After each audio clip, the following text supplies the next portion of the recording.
online lottery, beating out more than 1.5 million who also tried. An overflow crowd of more than 6,500, meanwhile, will be watching across the way on a widescreen video screen at the Nokia Theater.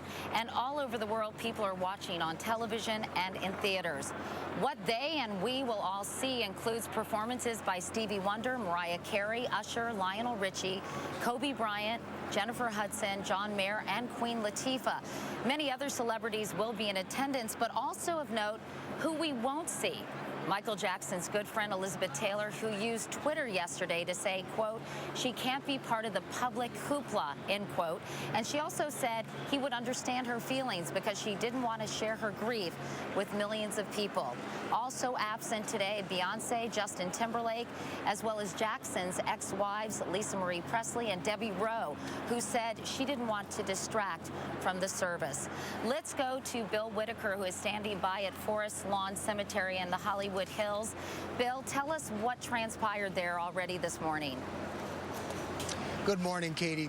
The Jackson family held its private service here just a short while ago. It was a relatively short service, about an hour, before they headed downtown for the big public tribute at the Staples Center.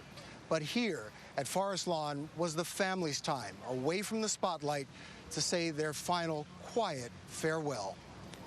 It was before 8 this morning when the funeral cortege left Jackson's parents' home in Encino under the watchful eye of fans and police, making its way to the Hall of Liberty here at Forest Lawn.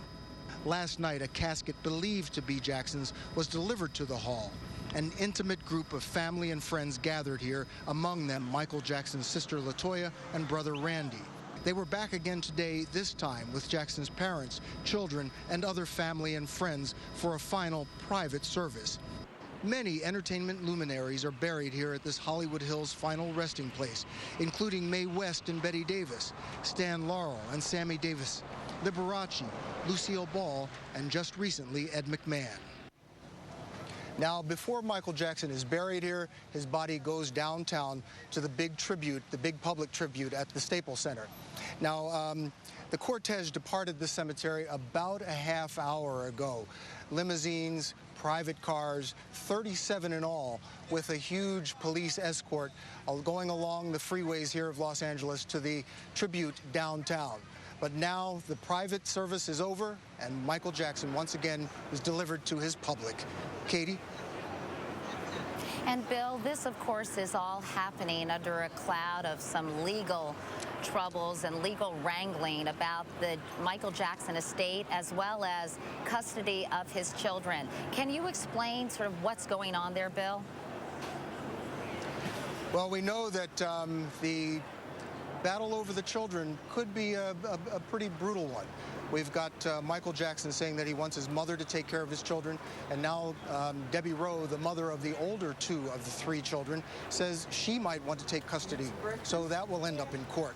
We've also got the will that's going to be managed by two of his former business partners. Yesterday in court, the judge took the administration of his estate away from his mother and gave it to these two business partners, and they will now be able to handle his money, which will be even bigger in the future based on the money that will come in from his name, his signature, and his image down the line. Katie?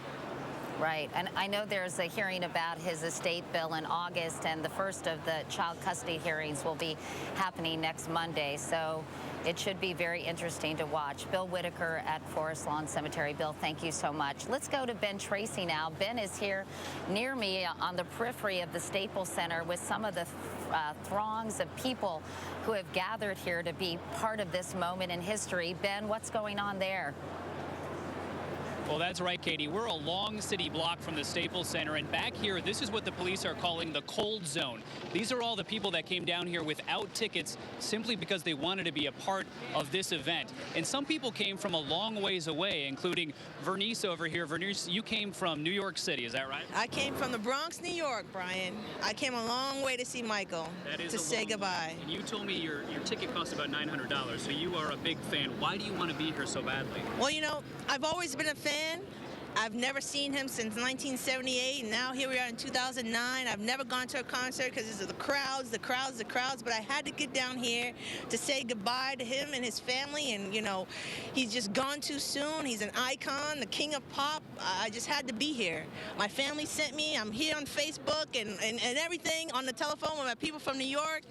People from the Bronx, I love you. Thanks, Mom, for helping me get out here. Now, it's highly unlikely you're going to be able to see a whole lot of anything. What would make your day? I would just die if I saw a limo or a glove or just anything.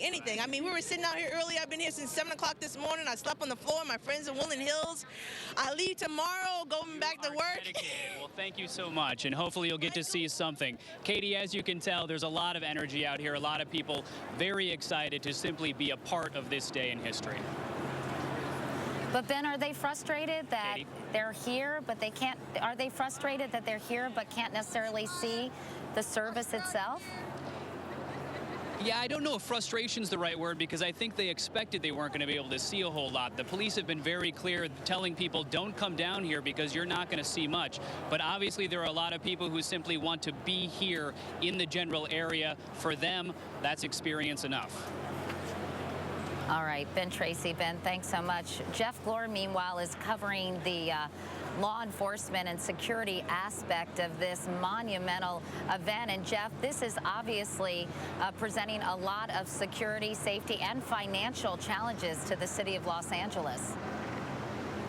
Yeah, Katie, financial challenges at exactly the wrong time right now. Here's the way this works. AEG, the concert promoter, and the company organizing this service has agreed to pay for everything inside the Staples Center and on Staples Center property. However, everything outside on surrounding streets has to be handled by the city. That means police, fire, sanitation, general city services, barricades, all paid for by a city that is $500 million in debt right now. They're estimating this whole thing will cost between $2 and $4 million. So basically, the city of Los Angeles is spending money on this service that they don't have. And so they've appealed to the Jackson family, also to AEG, the promoter, to try to pick up some of these costs. So far as we know, they have not gotten a response. The city then has gone ahead and set up a website soliciting donations from the public. They're hoping that a lot of little donations will add up to a lot of money. Katie, back to you.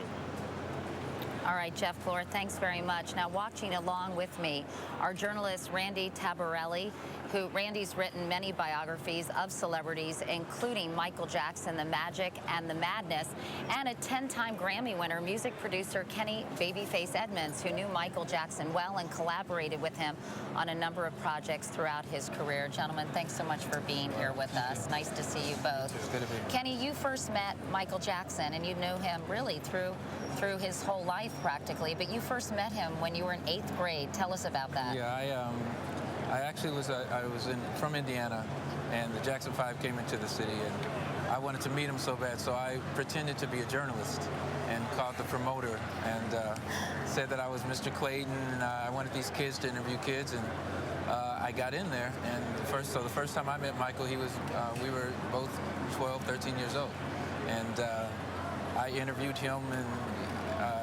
at that time he was much shorter. I was towering over him. Somewhere he got taller than me. I don't know how that happened, but it was amazing to meet him way back then. And you forged a friendship and a working relationship throughout your career. You collaborated on a number of songs with Michael Jackson, yes, produced a number of songs. And tell us, you knew him quite well personally. You spent a lot of private time with him. You know, he's such an enigma in many ways, Kenny. How would you describe him? Michael was a really good guy. I would notice that a lot of people that would meet Michael, there was a certain kind of magic that would happen when you would actually meet him. And even those that may be questionable about him, once you meet him, it goes away. He had this magic quality about him. And he was a very silly guy. He did jokes all the time. He laughed at me all the time. I don't know why exactly, but I walk in the room, he just started laughing. He said it was that Indiana thing, Indiana. Because you're from Indiana, Exactly. you're one of 6 brothers, so you Yes. must have related to him. You're 51 years old. Yes. He was 50, sadly, Yeah. when he passed away. So, and he was in every way a contemporary, really.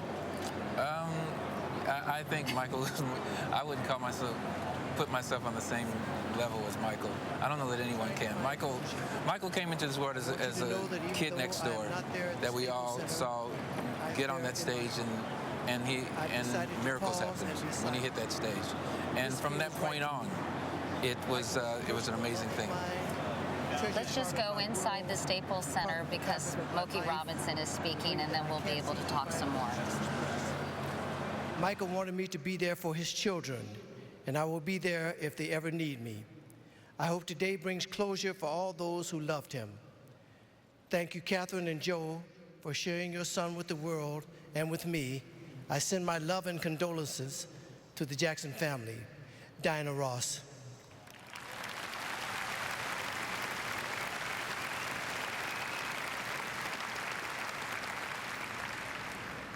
Dear Jackson family, it is with great sadness that we learned of the untimely death of Michael Jackson. Michael became close to us after he started visiting and performing in South Africa regularly. We grew fond of him, and he became a close member of our family. We had great admiration for his talent and that he was able to triumph over tragedy on so many occasions in his life. Michael was a giant and a legend in the music industry, and we mourn with the millions of fans worldwide. We also mourn with his family and his friends over the loss of our dear friend. He will be missed, and memories about him cherished for a very long time. My wife and I, our family, our friends, send you our condolences during this time of mourning. Be strong. Nelson Mandela.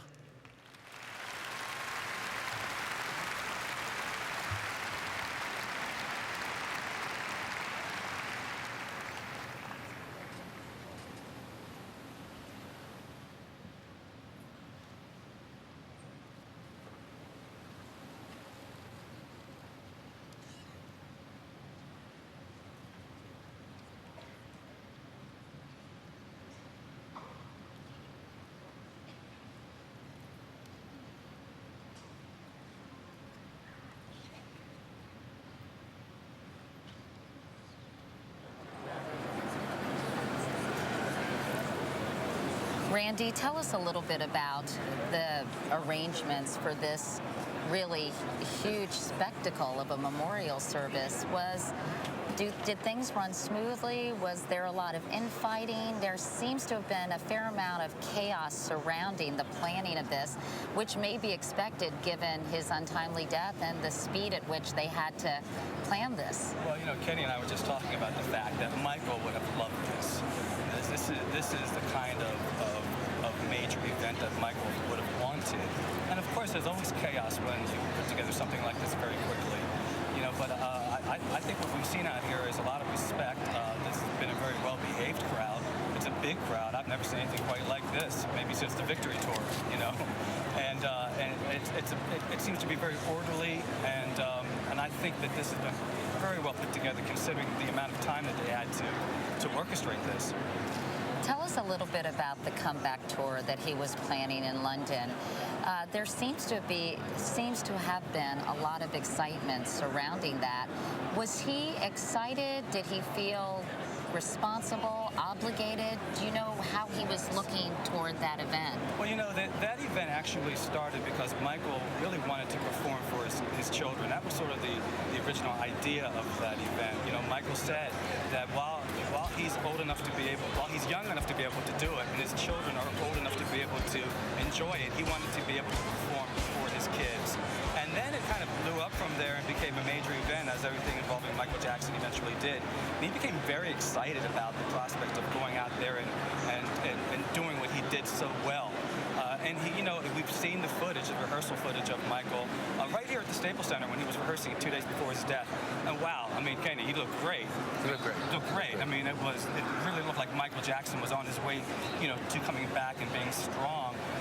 in his field again. So I think it was going to be a very interesting and maybe very good comeback. And Kenny, you told me earlier this morning that Michael Jackson always wanted to talk about the work, never stopped trying to do his best in whatever enterprise he was involved in.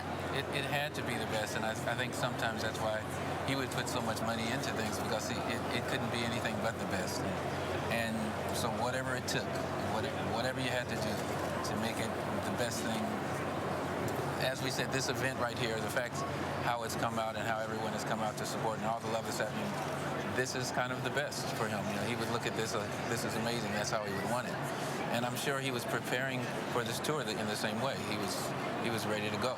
And as we saw, you know, I don't know if you can even call it a comeback, because all he ever had to do was walk on the stage. And once he walks on the stage, then that's it. You know, we just haven't seen him on the stage. Once he walks on the stage, he's just back. That's the comeback. It's not a comeback. He's just back. He was. You told me also that you rode with him in a car to a gig once. I guess you wouldn't really call it a gig, would you, Kenny? But to a concert. Yeah. And what that was like. Tell us about that. It was amazing. It was in Nice, France, and he called me over, and I went over and rode in the car with him, with me and my son at the time, who's 13. He will be 13 at this point. And so he was just basically 1 or 2 years old. And we sat in the car and we're riding, and all the fans were just banging on the doors, and as it was kind of scary actually. And as we went through the concert, I stayed in the dressing room off to the side. He wouldn't let me leave. He just let me stay. He wanted me to stay there and experience the whole thing of being Michael. And it was an amazing thing. And at that point, I got to see how hard he works. He works hard every bit of the way. He was no slouch as an entertainer. Having said that, before we continue our conversation, I just want to show folks at home watching, we just got this program for the memorial service, which obviously had to be done quickly, but it obviously features many photographs of Michael Jackson that all those in attendance will be receiving. Needless to say, this is going to become quite a collector's item, I'm sure. But, you know, we look at him from his early days on. And Randy and Kenny, I was just curious, Kenny just talked about all the fans. How was he able to deal with this superstardom? And do you think that in many ways contributed to some pretty obvious problems he had later in his life in terms of just all the scrutiny, all the attention, all the stardom? I remember talking to Michael about that back in the early 1980s when Thriller was becoming the biggest album of all time. And I have to tell you, he really was not prepared for the kind of worldwide attention that he received. Michael just wasn't wired that way. If it had been up to Michael, he would have had a much more private life. He wanted to make great music, and he wanted to be number one. But paradoxically, he didn't want the kind of attention that went with that status. And it was difficult for him. I talked to him many times about that over the years, and he had a tough time adjusting, especially when the tabloids began to really create stories about him that he thought were unfair. That was really hard for him, and I don't think he ever really adjusted to it, no. What about you, Kenny? I mean, I know that you told me he was always talking to you about the music when the two of you would get together. I mean, clearly that's what drove him, his artistry and his desire to perform. He said many times what it was like to be on stage, and I think he did become a different person when he set foot on that stage. But did he confide in you at all about what it was like and trying to maintain? I mean, it's one thing to reach superstardom, but then to try to maintain it is really difficult. It was difficult, but the one thing that was certain is that Michael loved his fans. And so he didn't like the press and how they would jump on him. But in terms of his love for the fans, that's what pushed him. Because when he would walk out on that stage and he'd feel that was the thing that kept him going more than anything. And once you feel that, it's an amazing thing just for me to stand off to the side of the stage and see and feel that love. I think what ultimately pushed him, and obviously, you know, his kids, that's a whole nother thing. In his family life, that was a whole nother thing. That was precious. That was a world that he wanted no one to tamper with whatsoever. He was a very loving father. Did you see him with his children? Only a couple times, and he always kind of kept his family, you know, kept it separate, and because he wanted to protect them more than anything. Well, you know, he knew what he'd been through as a youngster, you know, with the Jackson 5. I mean, and I was there for the Jackson 5 days, but I was backstage at some of those Jackson 5 shows when we were kids. And it was chaos, and, you know, and Michael had a tough time even as a young... I remember them having to carry Michael on an airplane, kicking and screaming when he was about 12 because he didn't want to fly. You know, I mean, he had a lot of traumatic experiences as a young kid. So he worked very hard to protect his kids from any kind of exposure that they would have bad memories of when they were adults. Let's go to Mark Phillips because he's covering this event from London, of course, where Michael's series of concerts was scheduled for actually early July. And Mark, tell us are people very cognizant of this memorial service over in London? Are people paying much attention to it? They're absolutely aware of it. This is, as you say, the place where the comeback of Michael Jackson was due to begin just next week. And so it's a place that feels that it has a connection to him, those 50 concerts that so much has already been said about that were planned, excuse me. We're here right in the, keep going, we're here right in the center of London and in front of what has become one of the many shrines, places of tribute for Michael Jackson. There's one here, there's one around the corner, there's one around the corner on one of London's main squares. People have gathered, in fact, not only all over London, but right around the world in anticipation of this memorial and to pay their respects, as they have been doing, laying flowers, leaving these tributes over the past week. This is not just an LA event and not just an American event. It's very much a worldwide wake, a new WWW, I suppose. And it's one that's being paid attention to right across the planet. It's being carried live. I think it's something like 180 countries, and that doesn't count the internet saturation that it will have as well. There's a prospective audience being predicted in the 300 million range. It's likely to be the biggest memorial service the world, in fact, has ever seen. Katie. All right, Mark Phillips. Mark Phillips, thanks very much. Meanwhile, Michelle Miller is in Harlem, where there have been many celebrations of Michael Jackson's life. Michelle, what's going on there? Well, many people here say if they couldn't be in Los Angeles at the memorial service, this is where they wanted to be, in the heart of Harlem, about a block away from the Apollo Theater, where Michael Jackson burst onto the music scene, where less than a week ago he was his life was celebrated, where thousands gathered. And today, take a look, there are 500 to 600 people, a steady stream of folks who are standing before this jumbotron, enwrapped, watching what is taking place in Los Angeles. They say that they wanted to share this moment in time with people who understood what they were going through. These are fans far and wide, all ages, all races. They wanted folks to be here with other people who grew up with Michael Jackson. Now, many here wanted to be in Los Angeles, but quite frankly, they were barred from participating in the lottery. New York State, Rhode Island, and Florida barred their residents from participating in that lottery. So they're here, they're sharing one moment at a time, they say they will never forget. Katie? All right, Michelle Miller. Michelle, thanks so much, and maybe we'll come back to you and you can talk to some of those fans who have gathered while we wait for the memorial service to continue. Oddly enough, Smokey Robinson spoke a few minutes ago. He read a message from Diana Ross, who apparently is not in attendance, and also from Nelson Mandela. And as you can see inside the Staples Center, we're waiting for the rest of the memorial service to begin. And as we wait, let's go to Ben Tracy once more, who is outside the Staples Center, where many, many fans have gathered. They do not have tickets. They do not have a jumbotron, but they wanted to be a part of this moment in pop culture history. Ben, tell us, maybe you can talk to a few more people who have gathered here this morning. Exactly. You know, Katie, early on, the police feared that there could be as many as 1 million people descending on downtown Los Angeles. Then they ratcheted that down to about a couple 100,000. Now they're saying it could be 50,000. When you look back here at the crowd, it looks like a big crowd, but we think there's probably only about 500 people here at this particular barricade, but there are barricades like this all around the perimeter down here. And as you said, these are people who don't have tickets. These are people who simply came here because they wanted to be part of this event to help celebrate Michael Jackson. And let me show you why things seem to be going pretty smoothly down here. You can see there is a significant police presence. We're told 3,200 police officers are deployed in and around the Staples Center.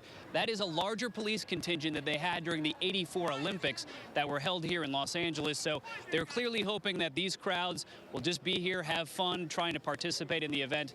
But right now, they're not expecting any problems. Katie? All right, Ben Tracy. Ben, thanks very much. Let's go to Sandra Hughes. She is outside the Neverland Ranch, of course, Michael Jackson's beloved home for a period of time. And Sandra, I know there had been some discussion about possibly burying Michael Jackson at the Neverland Ranch, sort of turning it into a Graceland type location, but that didn't happen, and that was because it was prohibited by law. Is that right? Well, what there was talk about was actually burying him here, and that's against California law unless a person is cremated. You know, I've talked to several of the fans who are gathered here this morning. In fact, I'm going to just step back a little bit and show you. We've got quite a crowd that is amassing here in front of the gates of Neverland. We've got quite a few vendors who are here as well. They're selling everything from these Michael Jackson t-shirts to hats to buttons, lemonade, water, you name it. There are quite a few entrepreneurs here. You know, Katie, the fans that I talked to this morning said they didn't even try to get into that lottery to get a seat down at Staples Center, that they really feel closer to Michael Jackson here at Neverland Ranch. You know, he purchased this ranch when he was 29 years old back in 1988, and he spent millions of dollars to just turn it into this amazing childlike fantasy amusement park. It had circus animals, they had amusement rides, it had 2 trains, one of them a steam engine, an ice cream machine that we're told, Katie, was kept on all the time, just in case children would stop by. He invited children from the town of Los Olivos, right down the road. There's a school across the street. He would invite children from there to come spend a day at Neverland. You know, the name even coming from the fantasy island in Peter Pan, where children never grow up. And many people saying that Michael Jackson was trying to recapture some of his youth here. And, you know, quite frankly, some of the fans that I'm talking to today say they still expect that there's going to be some kind of a ceremony up here in memorial to Michael Jackson. Katie? All right, Sandra Hughes, thank you so much. Randy Taraborelli. Let's talk a little bit about Michael Jackson's estate. He was terribly in debt, and yet his estate is estimated to be at what, $500 million? Yes, Katie. We're talking $500 million in Michael Jackson's estate. He is said to be about $300 million in debt, which still leaves you know, quite a sizable amount. It's interesting that when Michael Jackson hired the lawyer who is the executor of his present will, John Branca, back in 1980, he was worth $1 million. And so you can imagine, you know, how much money he's accumulated over the years. He was a very shrewd businessman, Michael was. You know, most of that has to do with the ATV catalog, which is the Beatles catalog that we've heard so much about, that Michael is a 50% owner in. And so, you know, it's going to be interesting now to see how the estate plays out, you know, as they try to settle all of the bills that Michael has left behind. What about what he's likely to make in death? I mean, I read somewhere that Elvis Presley's estate made $53 million last year. I don't know if that's possible, but it's likely to be a huge money-making venture, is it not? Oh, there's no doubt about it. I mean, most icons, when they pass away, such as, you know, when Marilyn Monroe died, she died practically with no money at all, and her estate is, you know, is worth a lot of money today. And many people have asked me, do you think Michael Jackson is worth more in death than in life? You know, and I just don't believe that that's the case. Michael Jackson would have made hundreds of millions of dollars on his present tour if it had continued as they intended it to. I mean, Michael Jackson was in the prime of his life. Don't you agree, Katie? Yeah. I mean, he was going to make a lot of money, and he had an amazing future ahead of him. That said, yes, the estate will definitely prosper. Why do you think he had an amazing future ahead of him? One hopes that is the case, Randy, but clearly he was having a lot of medical issues. We are waiting for the toxicology reports. There was Diprivan apparently found, which is a powerful anesthesia, which is only used during procedures, and when it is extremely carefully monitored. Yes. And obviously he seemed to be quite frail. So why are you so confident that some of his best days were still ahead? You know, because after the trial, Katie, after the trial in Santa Maria, you know, that sort of fire in his belly had been extinguished, and it had been such a demoralizing experience for him. And when he was exonerated, it took him years to sort of get over the traumatic experience of the trial. And I know from my sources inside the family that in the last year he had just sort of come to a point where he was ready to go on and perform and record and do the kinds of things that he's been known to do. Now, as for the the drugs and all of that, I mean, I want to wait for the toxicology report to come in before I want to comment on that.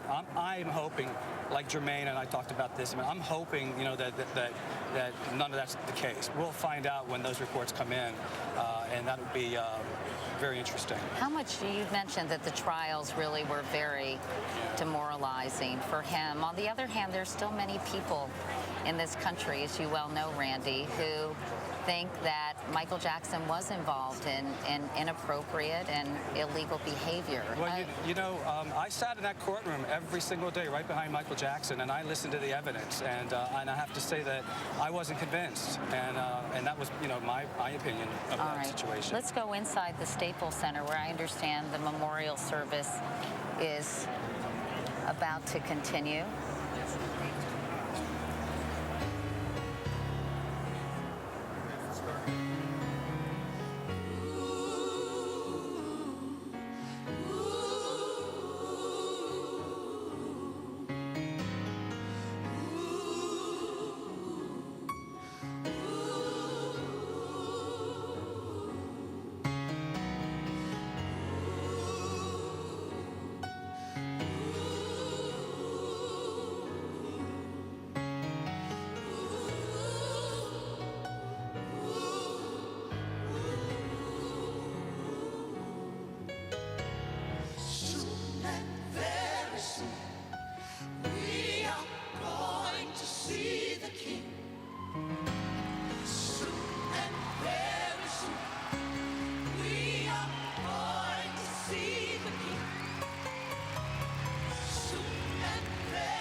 They wanted me in there, so this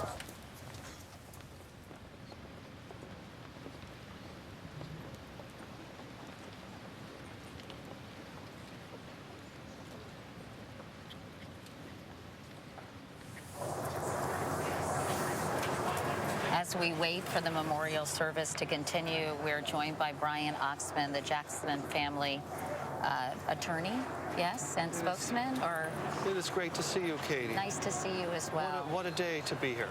Well, it's both a sad day and I guess a day of celebration in many ways. And we just saw the Jackson brothers, who are the pallbearers for this memorial service, carrying the coffin. How is the family doing? It is extraordinary. I never thought we would be here. I never thought that this would be how things wind up. But the storm and commotion that was Michael Jackson, what else could it have possibly been? Let's listen. My name is Pastor Lucious Smith, and I am proud to call the Jackson family my friends. To millions around the world, Michael Jackson was an idol, a hero, even a king. But first and foremost, this man before us today was our brother, our son, our father, and our friend. Michael Jackson was and always shall be a beloved part of the Jackson family and the family of man. And so today we gather those who know and love Michael best and those who came to know and love him through his good works. We come together in this space where only days ago Michael sang and danced and brought his joy as only he could. We come together and we remember the time. We remember this man by celebrating his life and all of the love that he brought to our own lives for half a century. Our hearts are heavy today because this man, this brother, this son, this father, and this friend is gone far too soon. But as long as we remember our time with him, the truth is, he is never really gone at all. As long as we remember him, he will be there forever to comfort us. In his very beautiful and very human heart, Michael Jackson wanted nothing more than to give love to the world, to share of his singular talent and his soul, and perhaps be loved back in return. Through his words, his music, and his countless good deeds, Michael did so much to try and heal our world. And so for the Jackson family and for all who grieve his loss everywhere in our world, may this moment of remembrance, a moment of healing, a moment of music, and a moment of love bring comfort to those who loved our friend. God bless you.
your shoulder. Just call my name, Michael.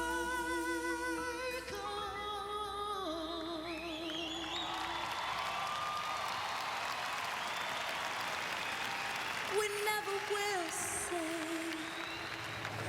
goodbye. No, no, no, no, no, no, no, no, no, no, no, no. Even through the pain and heartache, we will be right there. Yeah, yeah, yeah, yeah, yeah, yeah.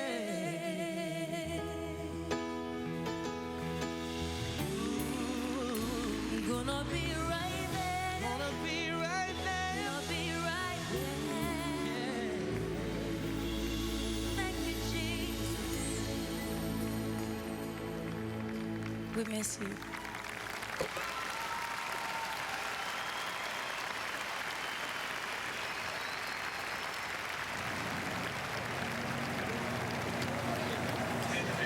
Mariah Carey and her backup singer Trey Lorenz singing I'll Be There, one of Michael Jackson's and the Jackson 5's biggest hit when they had that incredible slew of #1 songs from Stop the Love You Save, I Want You Back, ABC, and I'll Be There. Yeah, Barry Gordy told them, I guarantee you, you'll have 4 #1 records, and they did. Listening to Michael, being inspired and loving Michael from a distance. All of you.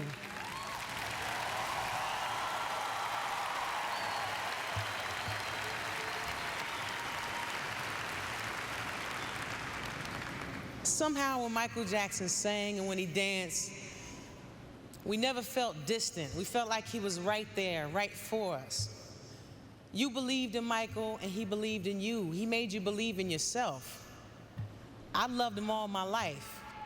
One of the first records my brother and I ever bought was Dancing Machine. And I'll never forget the two of us trying to like get the robot going, trying to be like the Jackson 5. Thank you. Thank you.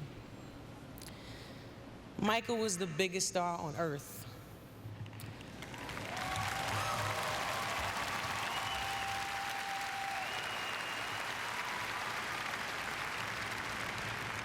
He let me know that as an African American, you could travel the world. There was a world outside of America, other people. All you people who came here to pay respect to someone who you felt was one of you, a human being, first. This morning I spoke with perhaps one of our greatest poets, Maya Angelou, and I'm so honored that she asked me to share some words that she wrote for Michael. We Had Him, by Dr. Maya Angelou. Beloveds, now we know that we know nothing. Now that our bright and shining star can slip away from our fingertips like a puff of summer wind. Without notice, our dear love can escape our doting embrace, sing our songs among the stars, and walk our dances across the face of the moon. In the instant we learn that Michael is gone, we know nothing. No clocks can tell our time, and no oceans can rush our tides. With the abrupt absence of our treasure, though we are many, each of us is achingly alone, piercingly alone. Only when we confess our confusion can we remember that he was a gift to us, and we did have him. He came to us from the Creator, trailing creativity and abundance. Despite the anguish of life, he was sheathed in mother love and family love and survived, and did not more than that. He thrived with passion and compassion, humor and style. We had him. Whether we knew who he was or did not know, He was ours and we were his. We had him, beautiful, delighting our eyes. He raked his hat slant over his brow and took a pose on his toes for all of us. And we laughed and stomped our feet for him. We were enchanted with his passion because he held nothing. He gave us all he had been given. Today, in Tokyo, beneath the Eiffel Tower, in Ghana's Black Star Square, in Johannesburg and Pittsburgh, in Birmingham, Alabama, and Birmingham, England, we are missing Michael Jackson. But we do know we had him, and we are the world. Thank you.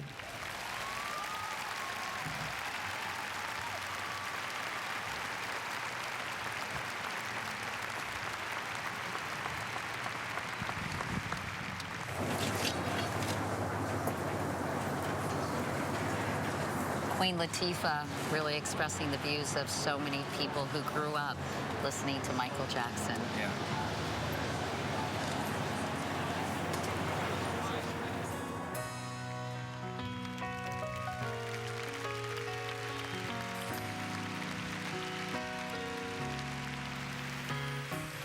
Father,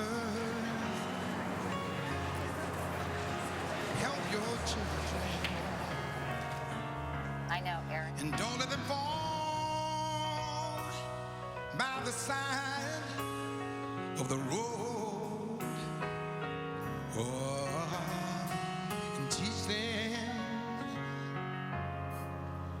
to love one another, that heaven might find a place in their hearts. 'Cause Jesus is love. He won't let you down. And I know He's mine. He's mine. Forever. Oh, in my heart. Come on now. Got to walk on through temptation. 'Cause His love and His wisdom will be our helping hand. And I know the truth, and His words will be our salvation. Lift up our hearts to be thankful and glad. 'Cause Jesus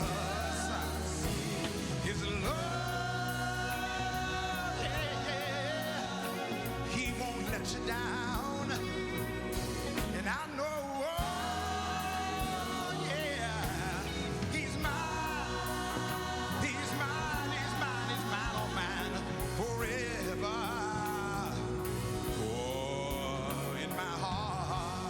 Help me now.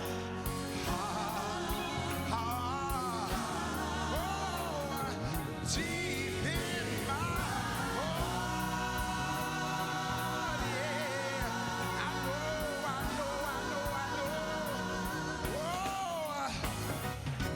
He's gonna follow that star wherever it leads me. I don't mind, Lord.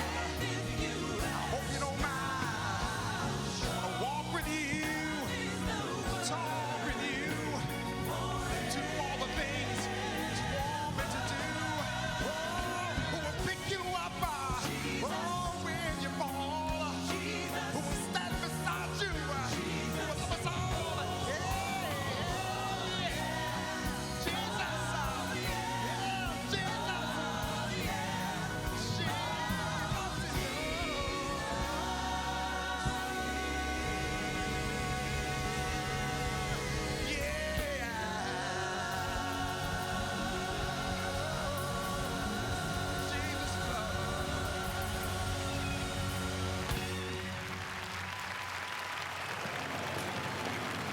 And that was, of course, Lionel Richie. And Randy, Lionel Richie, when he was part of the Commodores, had a very close relationship with the Jackson 5. That's right. The Commodores opened for the Jackson 5 in their concert tour, and Kenny just told me he actually saw that show, the Commodores and the Jackson 5 together.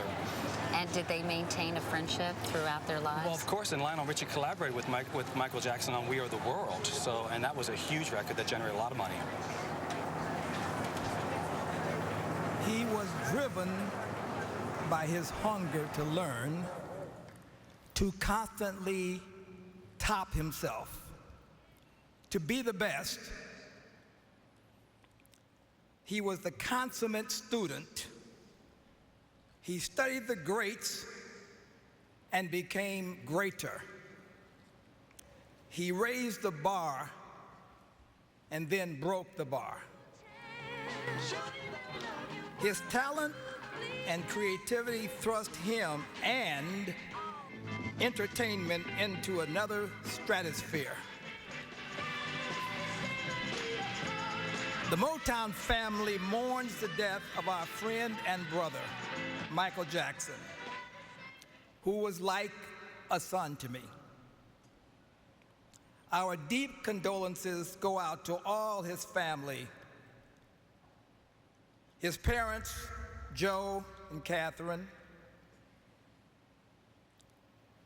his beautiful children, his sisters and brothers, and his nieces and nephews. Michael Jackson was 10 years old when he and his brothers, Jackie, Germaine, Tito, and Marlon, auditioned for me at Motown in Detroit that July day in 1968 and blew us all away. The Jackson 5 were just amazing, and little Michael's performance was way beyond his years. This little kid had an incredible knowingness about him. He sang with such feeling and inspiration. Michael had a quality that I couldn't completely understand, but we all knew he was special. Aside from singing and dancing like James Brown and Jackie Wilson, he sung a Smokey Robinson song called Who's Loving You?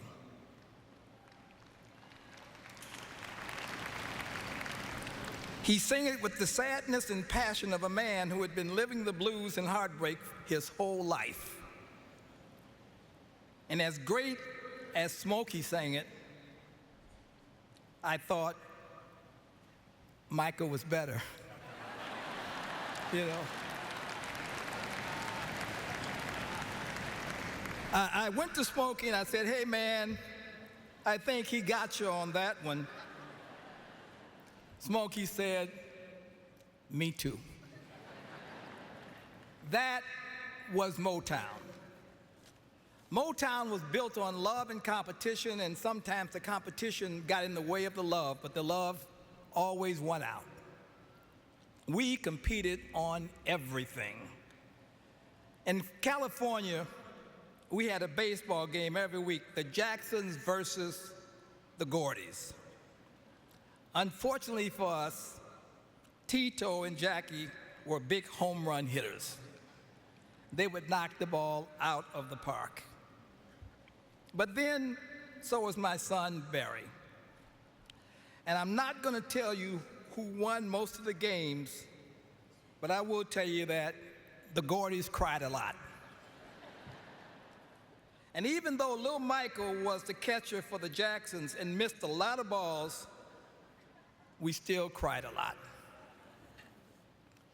But we swam and we joked and we played games. And when Michael performed his songs, you could feel the happiness in his soul, because that's what he loved to do. Michael inspired me so much that for days I walked around humming a bright little happy tune with him in mind. Oh, baby, da da dee da da, da da da da da. Then I put a group together and we came up with 4 hit records for them. I Want You Back, ABC, the love you save, and I'll be there.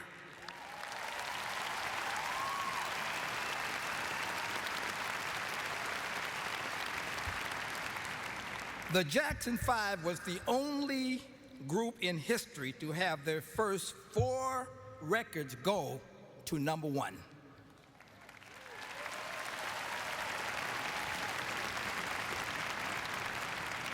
In 1983, the brothers reunited and returned to do Motown's 25th anniversary show.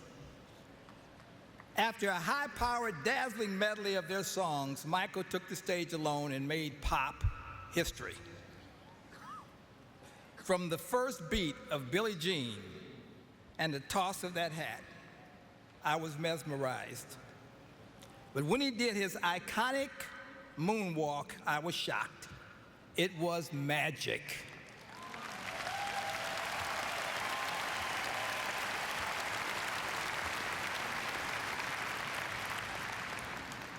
Michael Jackson went into orbit and never came down. Though it ended way too soon, Michael's life was beautiful. Sure, there were some sad times and maybe some questionable decisions on his part, but Michael Jackson accomplished everything he dreamed of.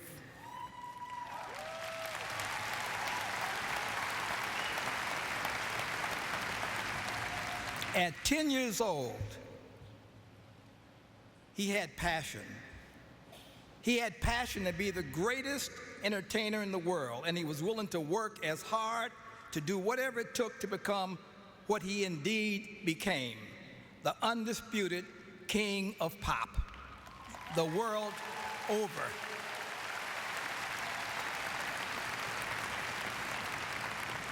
What kid wouldn't give his right arm to fulfill his wildest childhood dreams? Michael loved it all, every moment on stage, every moment in rehearsal. Michael loved creating what had never been done before. He loved everything and everybody, especially his fans.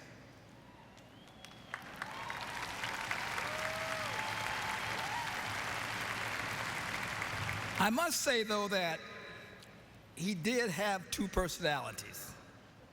Off stage, he was shy, soft-spoken, and childlike. But when he took the stage in front of his screaming fans, he turned into another person. A master, a take-no-prisoners showman. It was like kill or be killed. I mean, Michael was awesome, totally in charge.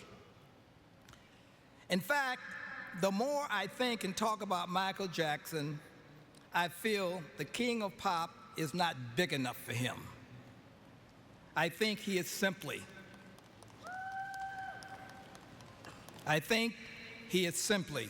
the greatest entertainer that ever lived.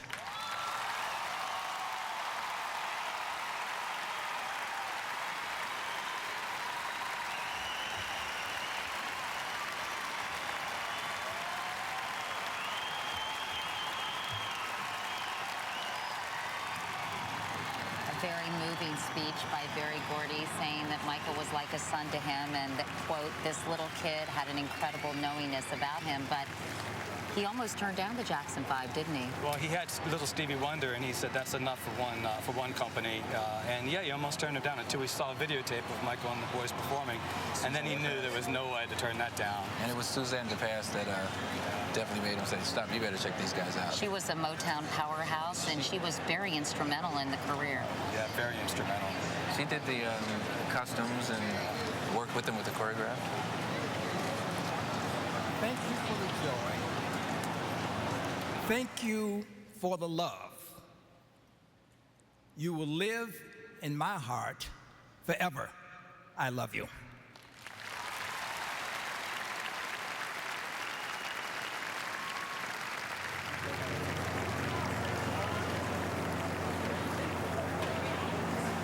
Gordy told me, Randy and Kenny, that they had a real code of conduct for Motown artists.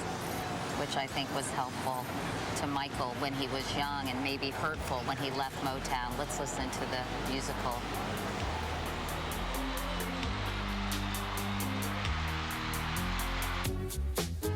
What Michael Jackson has achieved. Best-selling American artist. This Video Pioneer Award is given to Michael Jackson. Again, I say thank you. Thanks to God. In the past, I've gone from where is he to here he is again. I love you, Michael. But I must confess, it feels good to be thought of as a person, not as a personality.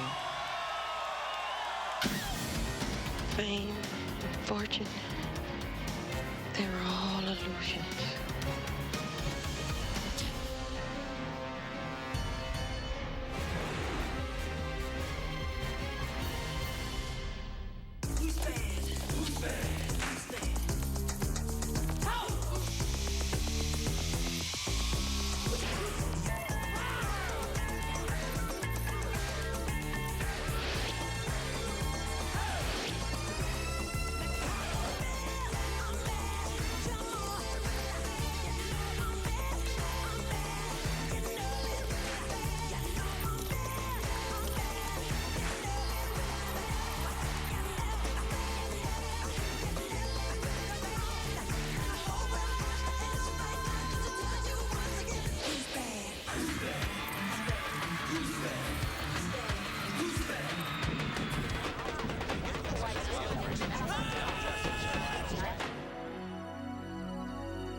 We've been watching a video tribute to Michael Jackson, which was really quite poignant to see him from a young boy to the artist he became shortly before his death.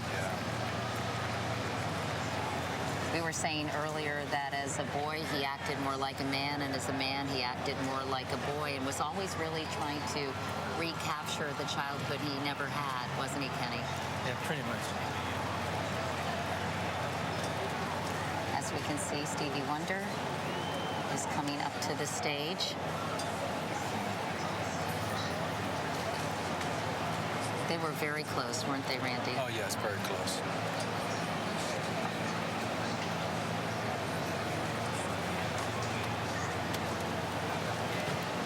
But as much as I can say that and mean it, I do know that God is good.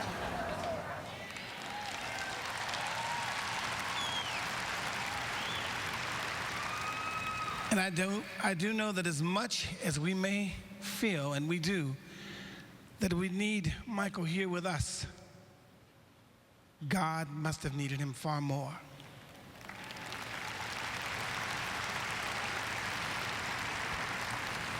Michael, I love you, and I've told you that many times, so I'm at peace.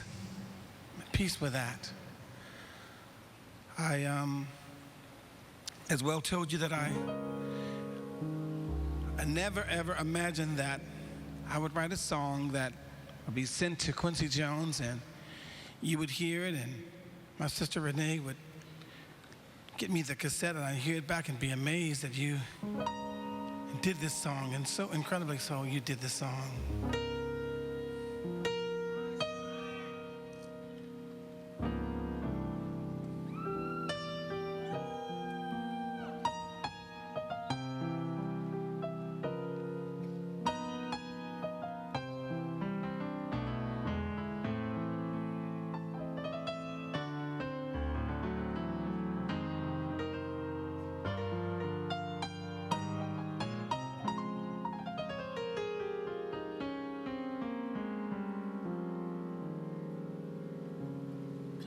we can't help but love you forever, Michael.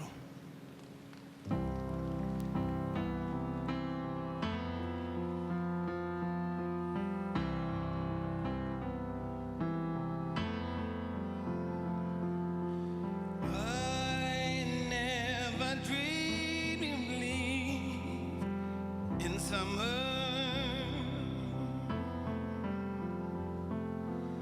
I thought you would go, then come back home.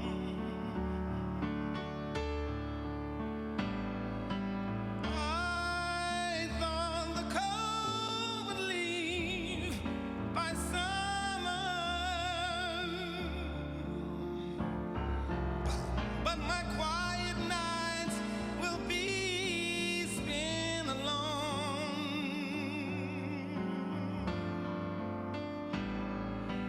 You said you would be the light in the autumn. Said you'd be the one to lead the way.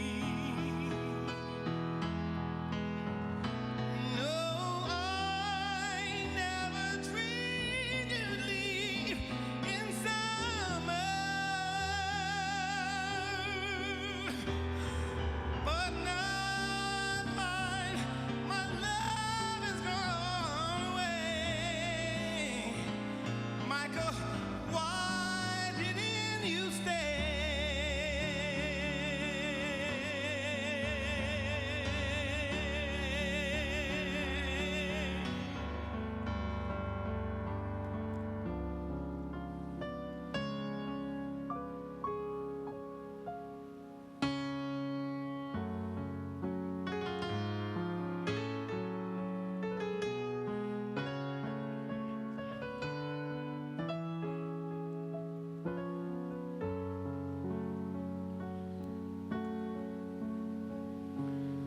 No more lying friends, wanting tragic ends. Though they do pretend, they won't go when I go.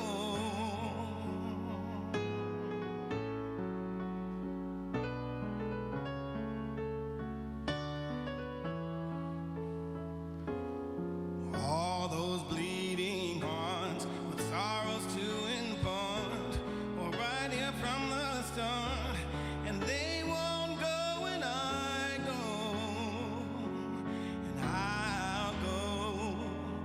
I've longed to go so long away from tears.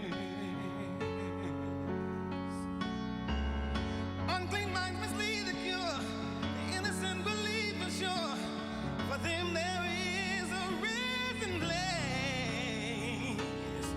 People sinning just for fun, they will never see the sun, for they can never show their faces. There ain't no room for the hopeless sinner who will take more than he will give. He will give. He will give. He ain't hardly gonna give. Oh yeah.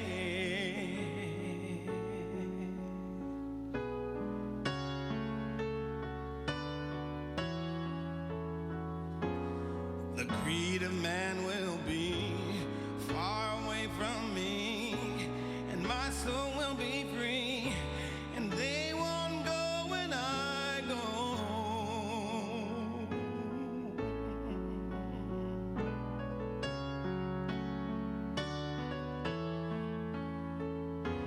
Since my soul conceived all that I will leave, the kingdom I will see, and they won't go where I go, and I'll go where I go.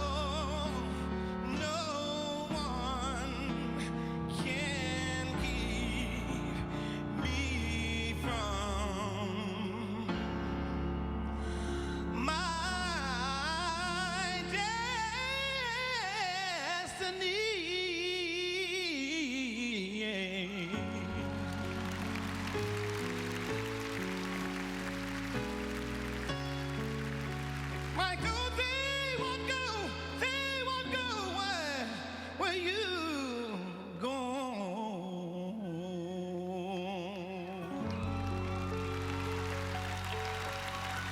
love you, Michael. God bless you. Stevie Wonder performing I'd Never Dreamed You'd Leave in Summer and They Won't Go When I Go, two very appropriate songs. As you can see, the Jackson brothers are all wearing one white glove as a special tribute to their brother. The Jackson 5, by the way, sang background vocals for Stevie Wonder and You Haven't Done Nothing Yet in the early 70s, and they've been close friends ever since.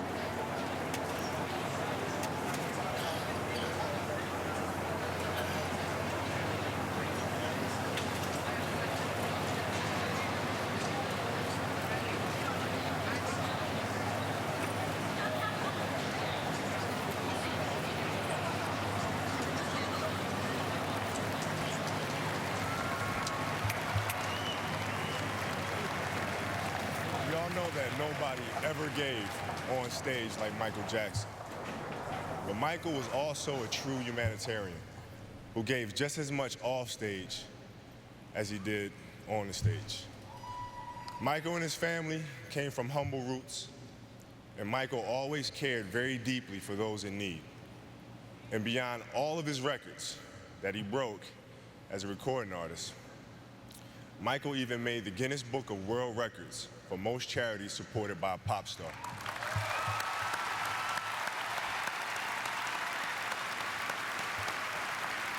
Because he gave so much to do so many of us for so long, Michael Jackson will be with us forever.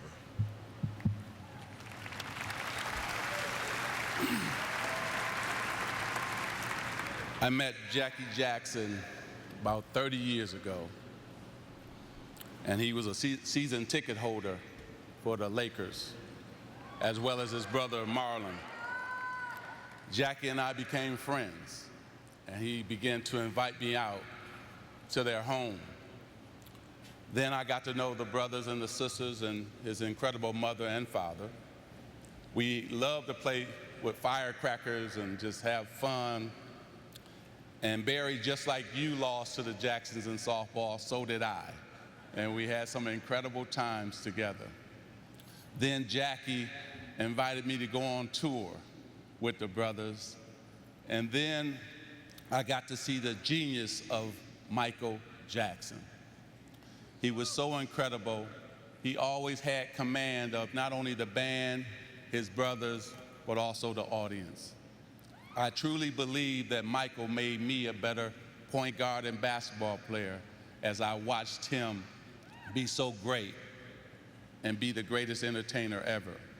From there, Michael called me one day and said, I want to talk to you about being in a video, Remember the Time.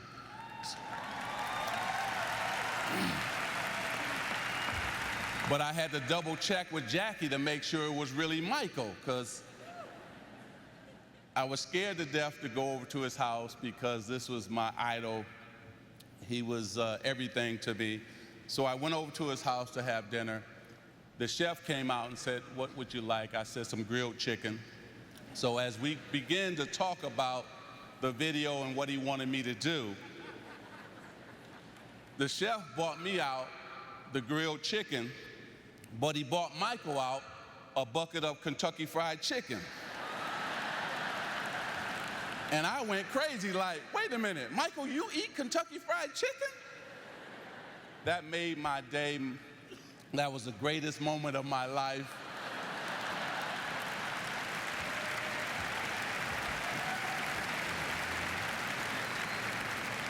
We had such a good time sitting on the floor, eating that bucket of Kentucky Fried Chicken. And I want to say this. This is a celebration of his life, of his legacy.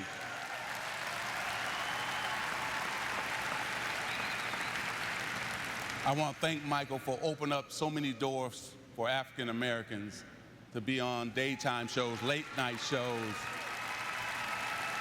He allowed Kobe and I to have our jerseys in people's homes across the world because he was already there. And he opened all those doors for us. His 3 children will have the most incredible grandmother that God has put on this earth to take care of them.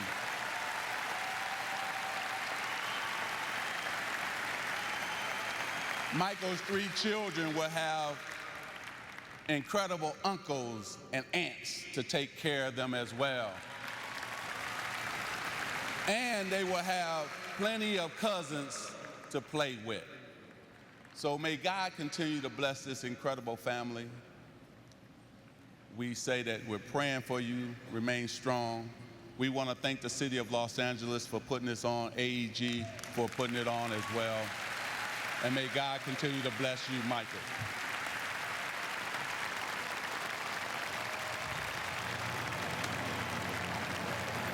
Kobe Bryant and Michael Jackson, and we're told Michael used to show Kobe Bryant weepy movies like An Affair to Remember together, which paints quite a picture. And of course, Magic Johnson talking about going to his house and being surprised he was eating KFC. Yeah. Magic Johnson also saying thank you to Michael Jackson for opening so many doors for African Americans.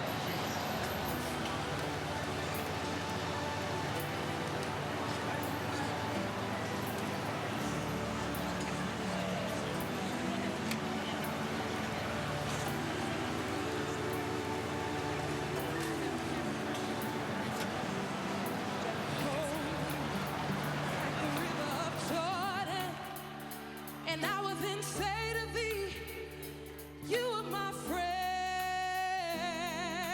Carry me like you are my brother. Love me like a mother. Will you be there?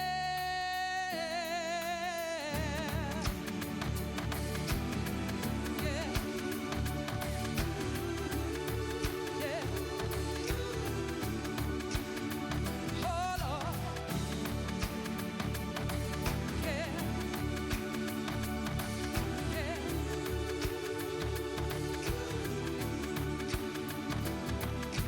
Everyone's taking control of me.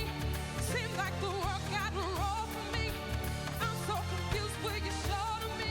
You'll be there for me and care enough to bear me. Hold me. Show me something and boldly. Yeah. Carry me there. Lead me. Love me and feed me. Free me. Kiss me and free me. Free me. I will feel blessed. I will make you love. Carry me boldly. Carry me up slowly. Carry me there. Save me. Heal me and bathe me. Sometimes I get lonely. You save me. Yeah. I will be there. Lift me up slowly. Lift me up high. Carry me boldly. Lift me up strong. Show me you care. Hold me. Lay your hand slowly. Hold me. Softly and boldly. Hold me. Carry me there. Lead me. Love me and feed me. Kiss me and free me. I will feel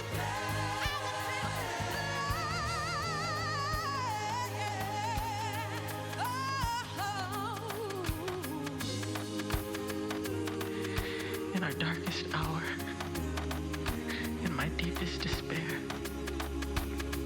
will you still care? Will you be there? In my trials and my tribulations, through our doubts and frustrations, in my violence, in my turbulence, through my fear and my confessions, in my anguish and my pains, through my joy and my sorrow, in the promise of another tomorrow. I'll never let you part, for you're always my heart.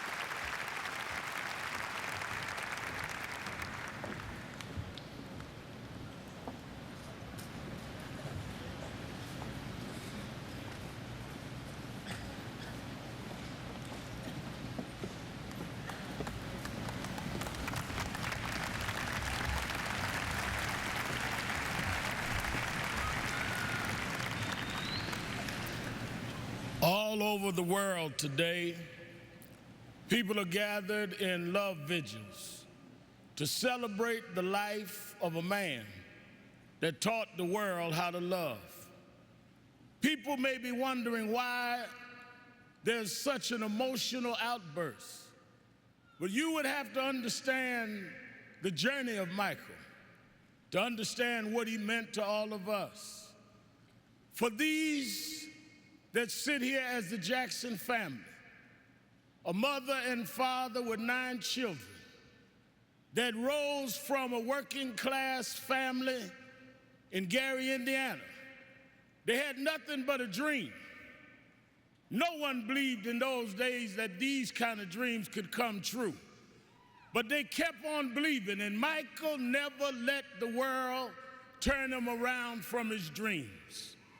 I first met Michael around 1970, Black Expo, Chicago, Illinois, Reverend Jesse Jackson, who stood by this family till now. And from that day as a cute kid to this moment, he never gave up dreaming. It was that dream that changed culture all over the world. When Michael started, it was a different world. But because Michael kept going, because he didn't accept limitations, because he refused to let people decide his boundaries, he opened up the whole world.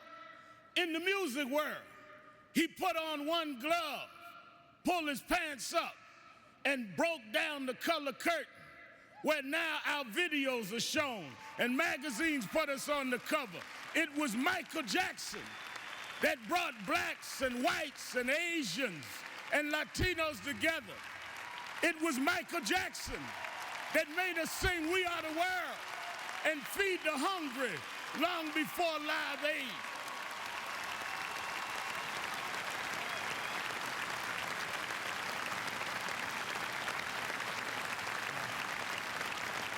Because Michael Jackson kept going, he created a comfort level where people that felt they were separate became interconnected with his music. And it was that comfort level that kids from Japan and Ghana and France and Iowa and Pennsylvania got comfortable enough with each other to later it wasn't strange to us to watch Oprah on television. It wasn't strange to watch Tiger Woods golf. Those young kids grew up from being teenage, comfortable fans of Michael to being 40 years old and being comfortable to vote for a person of color to be the president of the United States of America. Michael did that. Michael made us love each other. Michael taught us to stand with each other. There are those that like to dig around mess, but millions around the world, we're going to uphold his message. It's not about mess, it's about his love message. As you climb up steep mountains, sometimes you scar your knee. Sometimes you break your skin, but don't focus on the scars. Focus on the journey. Michael beat him. Michael rose to the top. He outsang his cynics. He outdanced his doubters. He outperformed the pessimists. Every time he got knocked down, he got back up. Every time you counted him out, he came back in. Michael never stopped. Michael never stopped. Michael never stopped.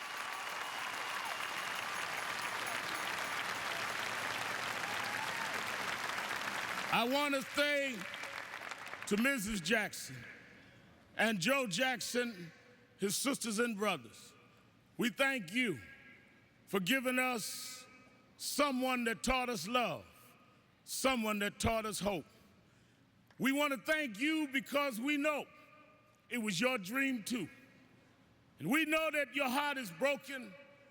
I know you have some comfort from the letter from the President of the United States and Nelson Mandela, but this was your child. This was your brother. This was your cousin. Nothing will fill your heart's loss. But I hope the love that people are showing will make you know he didn't live in vain. And I want his 3 children to know, wasn't nothing strange about your daddy. It was strange what your daddy had to deal with, but he dealt with it.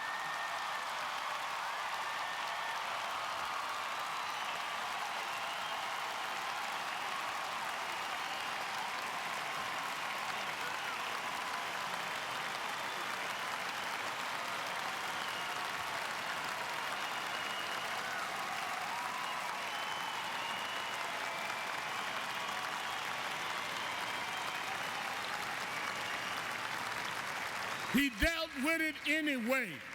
He dealt with it for us. So some came today, Mrs. Jackson, to say goodbye to Michael. I came to say thank you. Thank you because you never stopped. Thank you because you never gave up.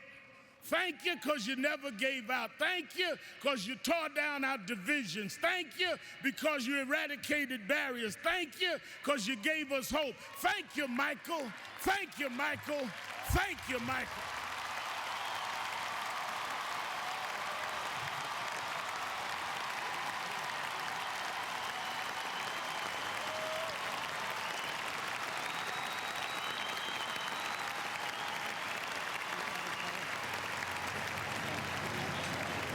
Reverend Al Sharpton, who became a very good friend with Michael later in his life. And Kenny, you were telling me he took Michael to see James Brown's body? Yes, when he passed away. And that was something that Michael, obviously James Brown was Michael's icon.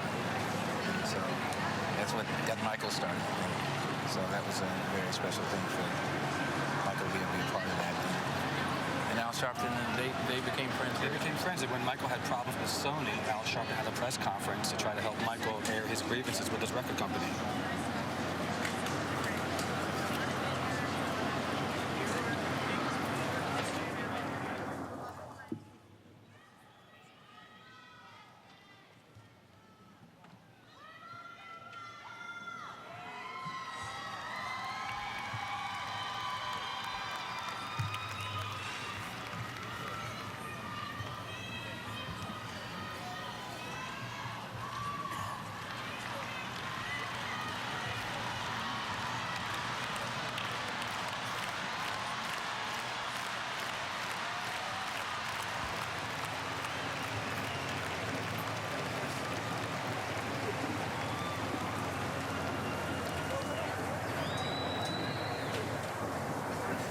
We're waiting for this memorial center ceremony at the Staples Center to continue.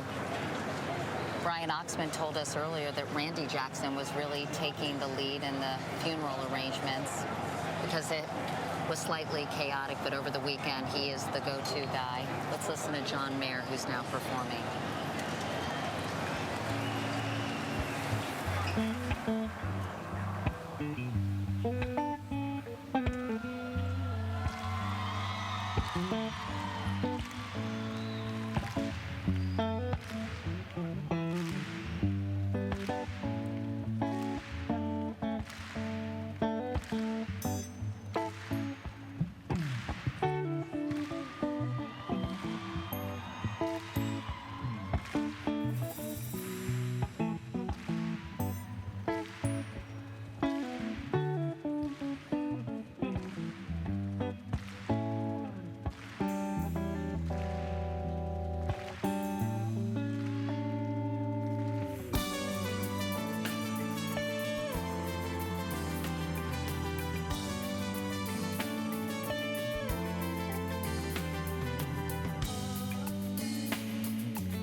John Mayer playing a primarily instrumental version of Human Nature from the 1983 Thriller album, the greatest selling album of all time. Yes.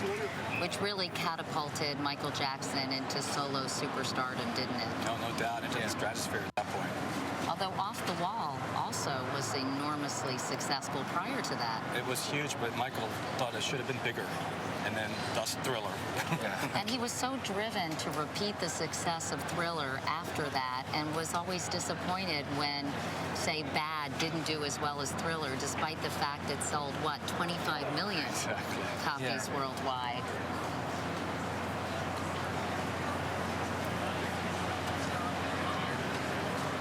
He always pushed himself to better himself, to be a little bit better, be the best.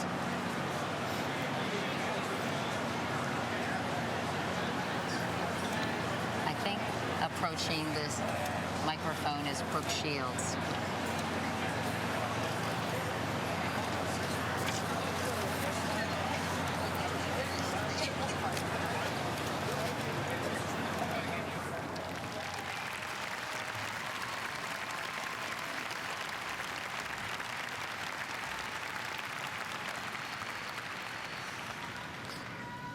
Michael was one of a kind. Thinking back to when we met and the many times that we spent together, and whenever we were out together and there would be a picture taken, there would be a caption of some kind, and the caption usually said something like an odd couple or an unlikely pair.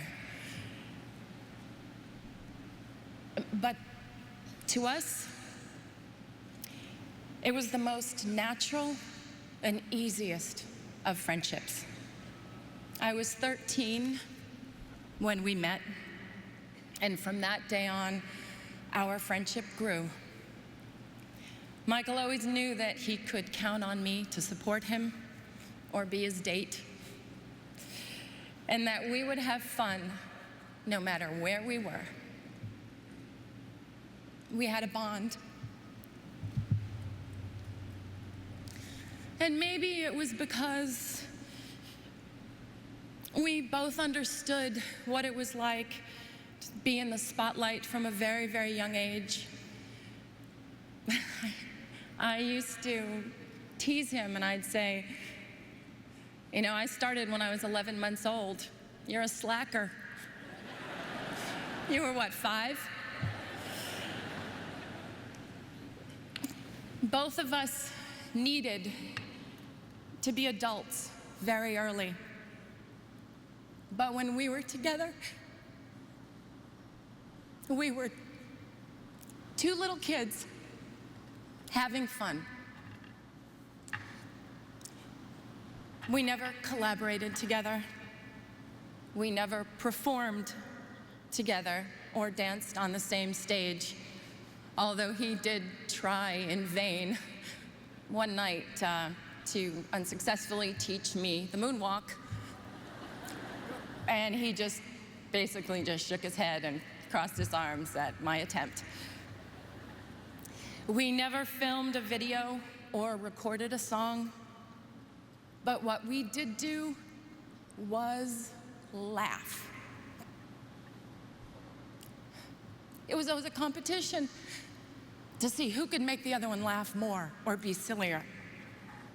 Michael loved to laugh.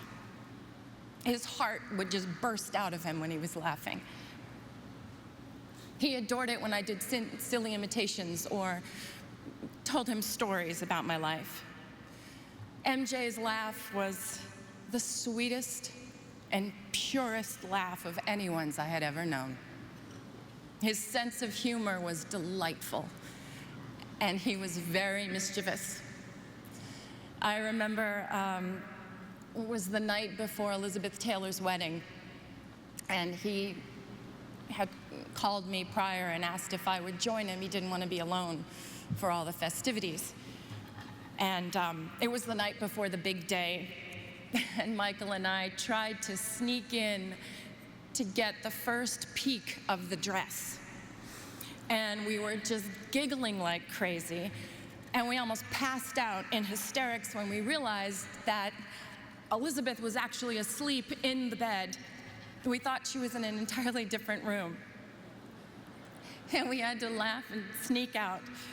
Then at the point of the wedding, when there was the first dance, basically we had to joke that we were the mother and father of the bride.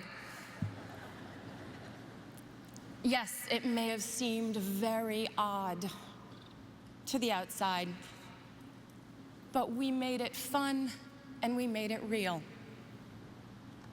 When he started wearing the glove, I was like, what's up with the glove? I was like, look, if you're gonna hold my hand, it better be the non-gloved one because sequins really hurt me. He would dig in. He'd just shake his head and he would just smile. He loved to be teased. Seeing him smile made you feel like everything was going to be all right. To the outside world, Michael was a genius with unchallenged ability. To the people who were lucky enough to know him personally, he was caring and funny, honest, pure, non-jaded, and he was a lover of life. He cared so deeply for his family and his friends and his fans.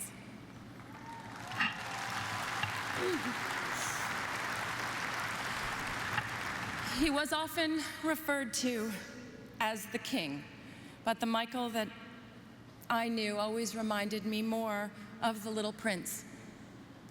Thinking of him now, I'd like to share a passage from the book. What moves me so deeply about this sleeping prince is his loyalty to a flower. The image of a rose shining within him like the flame within a lamp, even when he's asleep. And I realized he was even more fragile than I had thought. Lamps must be protected. A gust of wind can blow them out.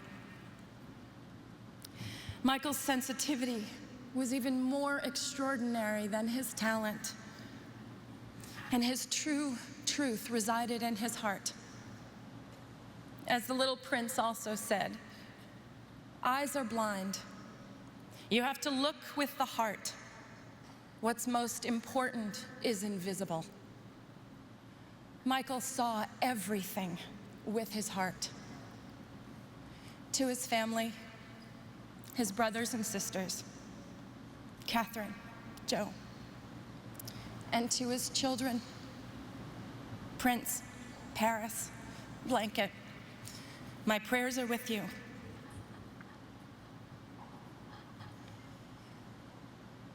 Michael's favorite song was not one of the countless masterpieces that he gave us, but it was a song that Charlie Chaplin wrote for the movie Modern Times. It's called Smile. And there's a line in the song that says, smile though your heart is aching. Today, although our hearts are aching, we need to look up where he is undoubtedly perched in a crescent moon, and we need to smile.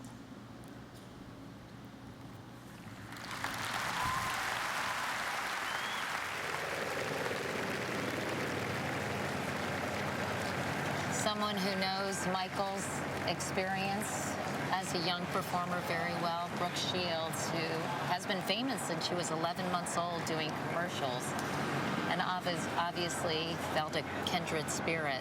Yeah, she really did paint a picture of Michael that's so true. Saying that he had the sweetest and purest laugh of anyone I've ever known, and really a very intimate portrayal of Michael Jackson. That was beautiful, that really was.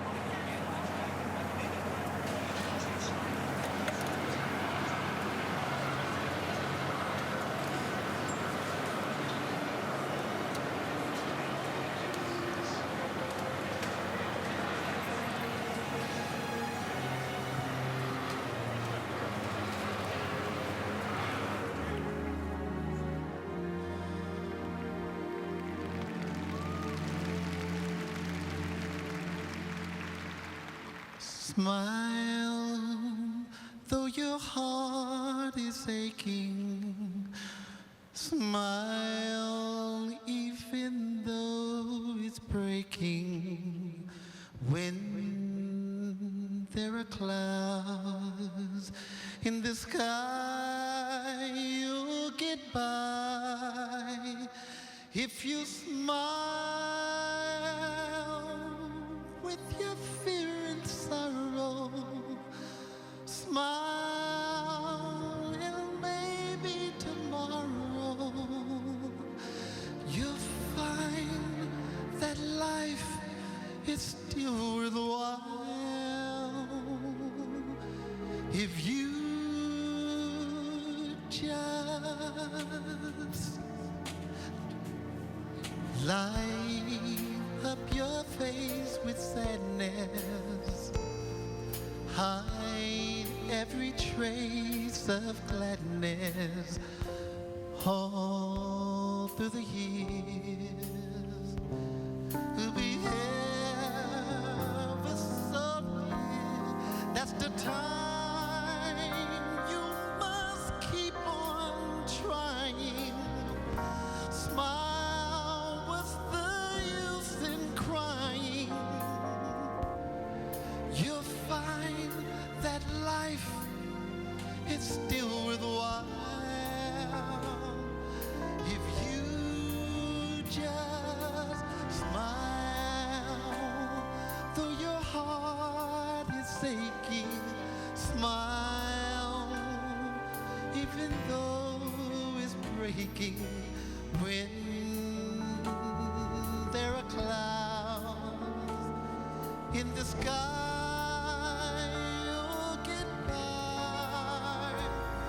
If you smile through your fear and sorrow, smile and maybe tomorrow you'll find that life is still worthwhile if you just smile.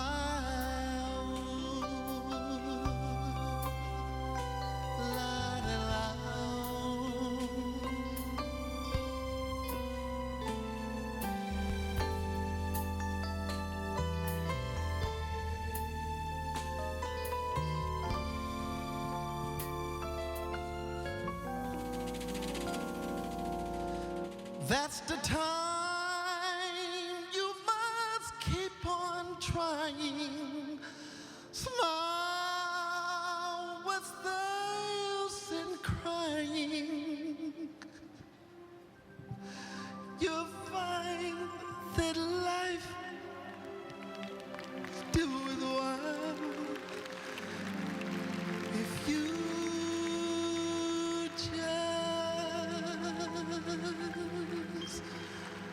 smile.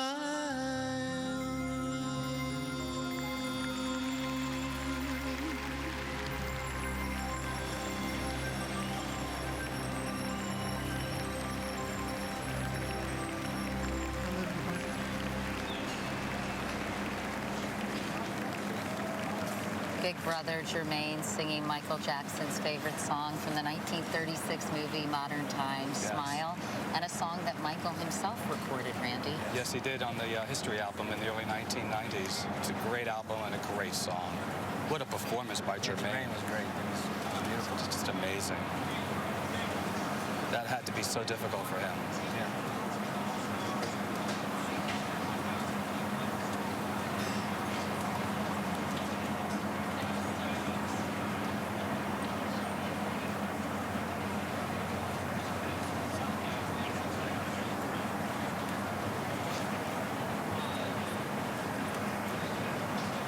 First, I must say to Mrs. Catherine Jackson, Mr. Joseph Jackson, the children of Michael Jackson, to Michael Jackson's brothers and sisters and the entire Jackson family, our prayers and condolences are constantly with you. My father once said that in life, one must discover what their calling is.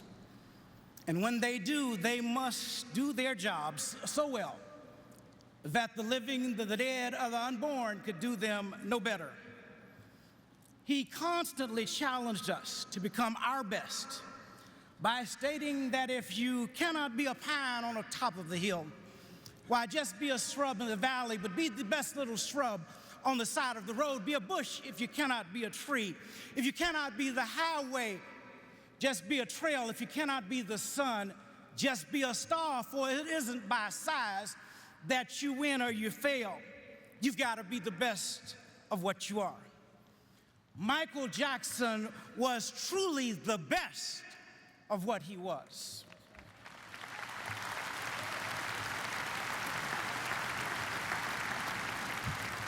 And finally, Martin Luther King Jr. said that in life, if it falls ever your lot to be a street sweeper, you must sweep streets so well.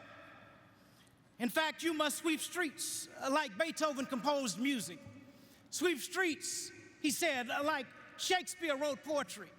Sweep streets like Raphael painted pictures. Sweep streets so well that all the hosts of the heavens and earth would have to pause and say, here lived a great street sweeper that did his job well. On June 25th, because he was the best, I believe heaven and earth did pause indeed to say of Michael Joseph Jackson, here lived a great entertainer who did his job well.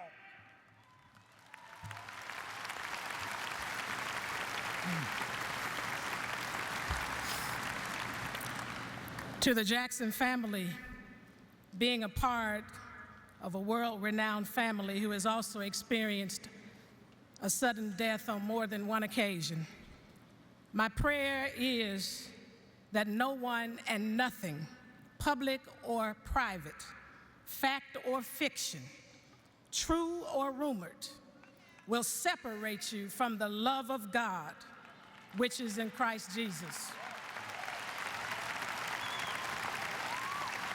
Because ultimately, at the end of the day, it is only God's love that will anchor you, sustain you, and move you to a higher ground, far above the noise of life. There, you will find the peace, comfort, and joy to move forward to advance Michael's legacy. And for all of us, it is apparent that, like our father and mother, Martin and Coretta King, Michael's life and work was inspired by the love of God. Throughout the ages, few are chosen from amongst us to use their gifts and talents to demonstrate God's love in an effort to bring the world together in true sister and brotherhood. Michael was such a one. He epitomized the words of our Father that an individual hasn't started living until he can rise above the narrow confines of his individualistic concerns to the broader concerns of humanity. Michael was always concerned with others, with humanity. And I want the world to know that despite being embroiled in accusations and persecution, as a humanitarian, he thought it not robbery to concern himself with this world, with one of this world's other greatest humanitarians, our mother, during her illness just 3 months before her death. In October 2005, I was with Mom when Michael called her all the way from the Middle East. And although she couldn't speak because of a debilitating stroke, she listened as he said to her that he had been praying on his knees every day for her. That to him, she was America's true royalty. And he wanted her to know if music was being played in her room because of its healing effect. My only wish is that he could have seen the glow on her face. If faces could smile, as we know they do, that day, Michael Jackson made our mother's face smile in spite of her condition. What an unforgettable moment.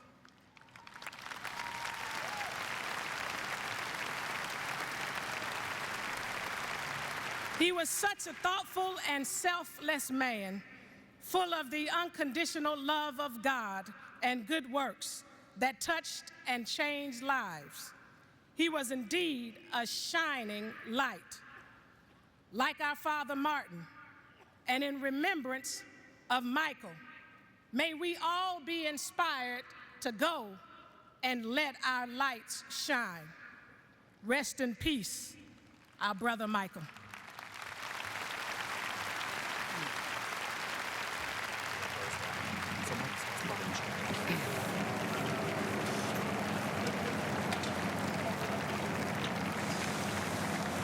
We've been listening to Bernice King and Martin Luther King III talking about Michael Jackson, and Magic Johnson talked about this as well, Kenny, but he really did open tremendous doors for African Americans, didn't he? Of course, from the get-go. We were all excited just to see this family become so famous. They were like the Beatles to us. I'm Congresswoman Sheila Jackson Lee, and I hail from Houston, Texas. But I come to you on behalf of the many members of the United States House of Representatives. I come to you on behalf of the Congressional Black Caucus, Chairwoman Barbara Lee, a Californian. And I come to you as every man and every woman, for I cannot write music or dance or sing, but I do know an American story. And to Mr. and Mrs. Jackson and this wonderful family of brothers and sisters and cousins, to Michael Joseph and to Catherine Paris and to Prince, all of these wonderful, beautiful symbols of America. And I can tell you, as a member of the United States Congress, we understand the Constitution, we understand laws, and we know that people are innocent until proven otherwise. That is what the Constitution stands for.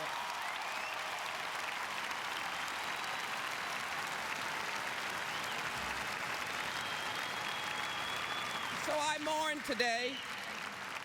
I come to thank you. For many people don't understand the hearts of entertainers. They don't know how big their hearts are. They don't know how they heal the world on behalf of America. When we're at war, our icons like Michael sing about healing the world. And so he called us into public service. It did not matter whether we were black or white. He even told us to beat it, beat the violence, and look at yourself in the mirror, because it meant that if you were going to make a difference, look at the man or woman in the mirror. I come to you today to say thank you.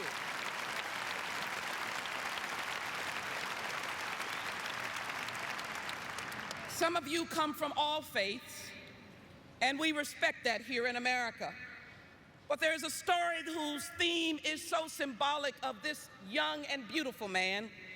I love the story of the Good Samaritan because it talks about those who walk by the diminished, the devastated, and the poor. This was a broken and beaten man laying along a road.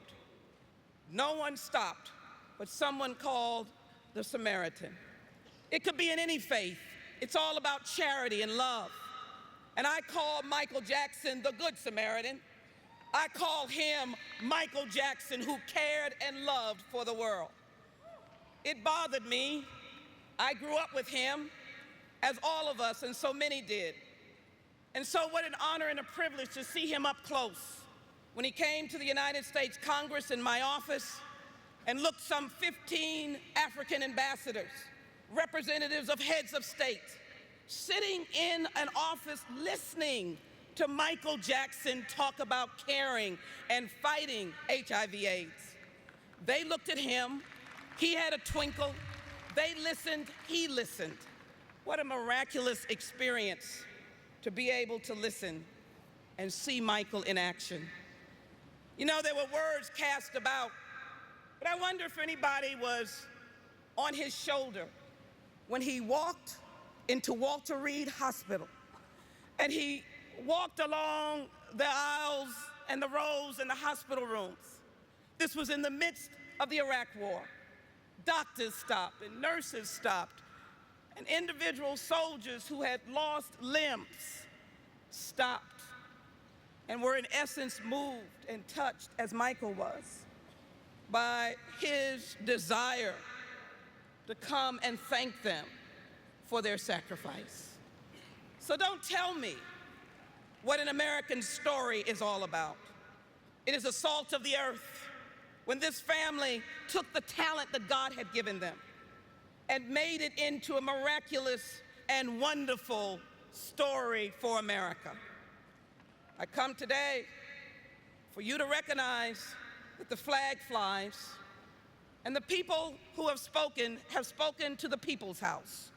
They recognize and they speak, and those of us who serve in elected office, we respond to the people. Michael fought for the tolerance of all people.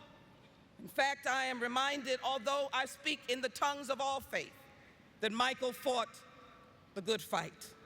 He was someone who understood, and I hope Mr. and Mrs. Jackson and the family will know, the Lord is our shepherd, and we shall not want. Michael Jackson, you've got to know his story, and it has not been told by all of what you have heard. He was someone who understood. If he was burned, he built a burn unit. If a hospital needed beds, he built those beds. If they needed money for developing countries, Michael gave. If he was in Namibia, he went to orphanages. Michael never stopped giving, and he touched those whose lives could be reconstructed because the king, yes, the king stopped and said, I care about you. That is why on the House floor on June 25th, 2009, the Congressional Black Caucus and members of the House of Representatives stopped, and had a moment of silence for this wonderful legend and icon.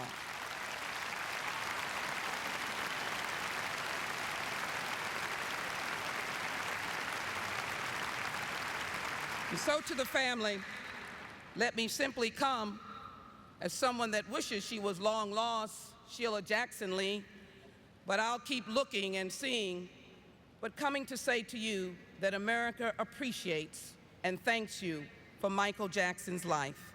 For that reason, we have introduced into the House of Representatives this Resolution 600 that will be debated on the floor of the House that claims Michael Jackson as an American legend and musical icon, a world humanitarian, someone who will be honored forever and forever and forever and forever and forever.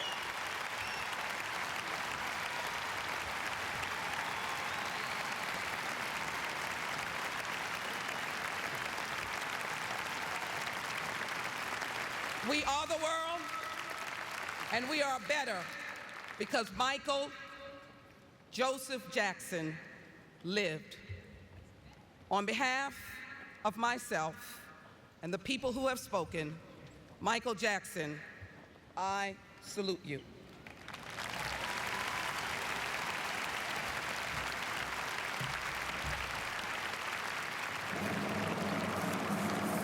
Congressman Sheila Jackson Lee of Texas talking about Michael and how charitable he's been during the course of his life. And in fact, his estate, Randy and Kenny's 40% to his children, 40% to his mother, Catherine, and 20% to charity. 20% to charity, which is quite a lot.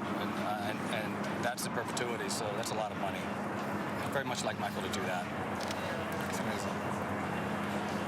He was very interested in giving back, wasn't he, Kenny? Always. And, I mean, a lot of the songs that were written were giving back. You know, from the song We Are the World, or To Heal the World. He always thought of the world.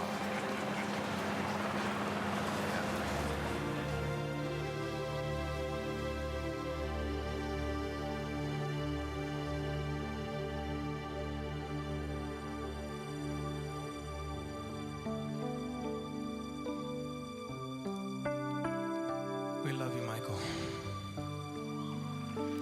You means so much to us, especially me.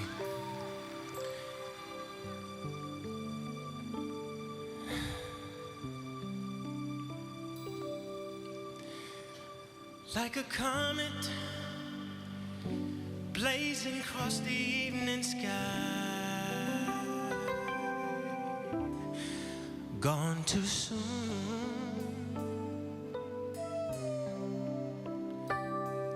Like a rainbow fading in a twinkling eye,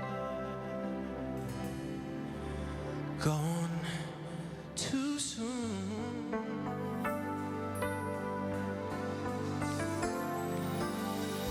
Shiny and sparkling and spinning right here one day, gone one night. Like the loss of sunlight on a cloudy afternoon,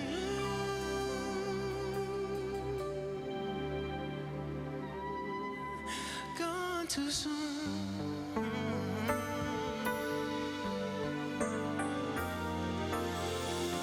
Like a castle built upon a sandy beach, gone too soon.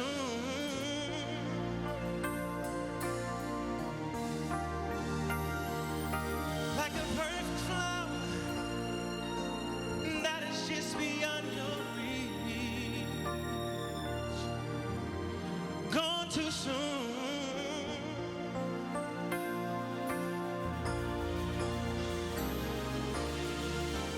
Born to amuse, to inspire, to delight, here one day, gone one night. Oh, like the sunset dying from the raising moon,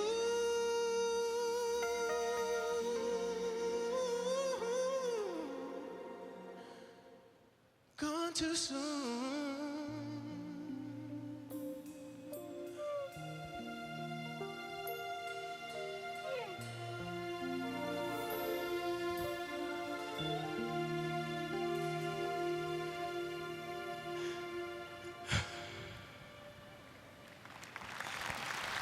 Gone too soon.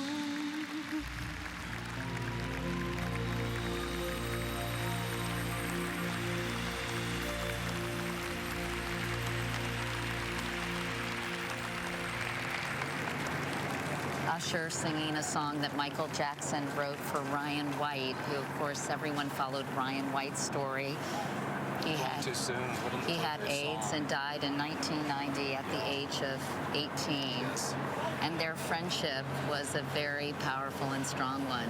Yes, it was. It was very strong. And what an appropriate song and a beautiful performance by Usher. It has to be really hard to stand up there and perform and to be that close to Michael. It's got to be so rough. And to see the family and his children, and also to know that millions of people all over the world are watching this and, you know, grieving with you. Usher is just one example of Michael Jackson's extraordinary musical influence on So many people, so many artists today. Usher, Justin Timberlake, to all the boy bands that ever happened.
Who's Loving You, the Smokey Robinson song that Barry Gordy was referring to. Michael covered it, and Barry Gordy called Smokey and said, I think he's got you beat. I think so.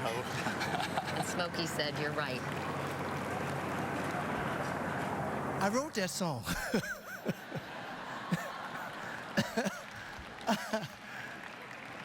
I thought I sang it. I wrote that song back in, and a few years later, here comes this little kid. He's 10 years old. And Barry had this gathering at his house. He said, come on, I want you to see somebody very special. So I go over there, and these 5 young guys are there. And they sang and danced up a storm. A couple weeks later, they recorded my song. And I heard it.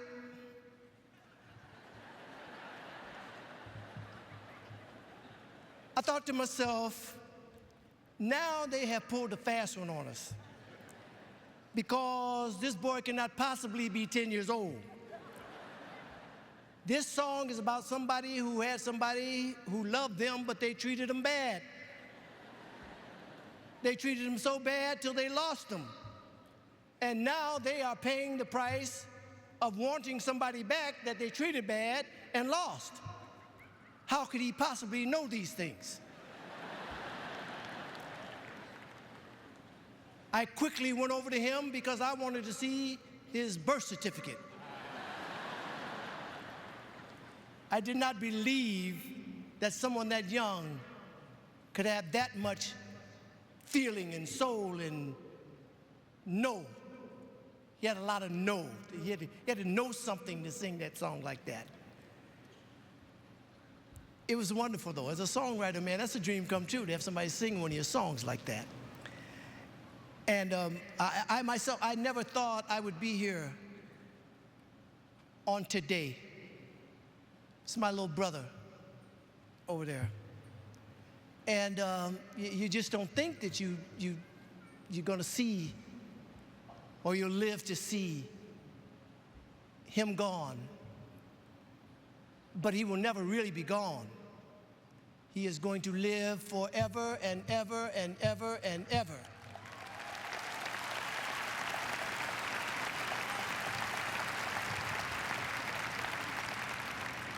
He has made an enormous impact on all of our lives, all over the world. I mean, I have young kids coming up to me now, you know, because when I do concerts, I sing Who's Loving You in the concerts. And young kids who are at the concerts come up to me and say, hey, you're singing Michael Jackson's song, huh?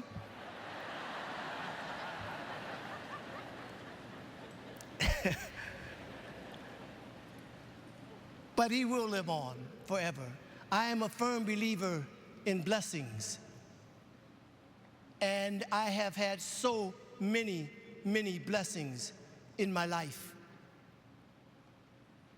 One of my greatest blessings was I got a chance to know the Jackson family and to know Michael and to see him. I'm glad I live in an era when I got a chance to see what everybody's been coming up here saying, the greatest entertainer of all times. I'm glad that I live in this era. I believe so much in God. I believe so much that this is not it. We have life after this is done.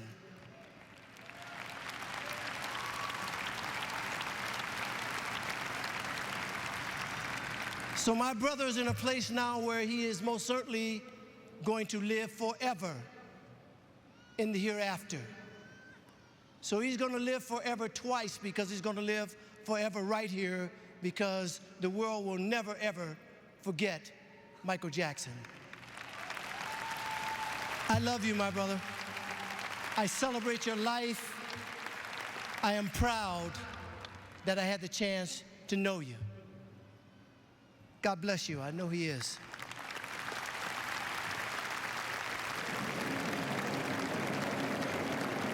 Smokey Robinson, who spoke at the start of this memorial service. You know, Randy, Elizabeth Taylor and Diana Ross are not here. This would have been so hard for them. There's just no doubt about it. They were two of the closest people in his life. Diana Ross introduced me to Michael Jackson, actually, you know, and she was so close to Michael. Michael actually lived with Diana Ross when he first moved to Los Angeles, so she was a mother figure to him as well. Elizabeth Taylor and Michael had a very close relationship. It would have been very difficult for the two of them to be here.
That was Shaheen Jarfagoli. He is a contestant on Britain's Got Talent and apparently sang that song. I just want to thank him so much for blessing me and every single individual on this earth with his amazing music. And just thank you very much. I love you, Michael Jackson.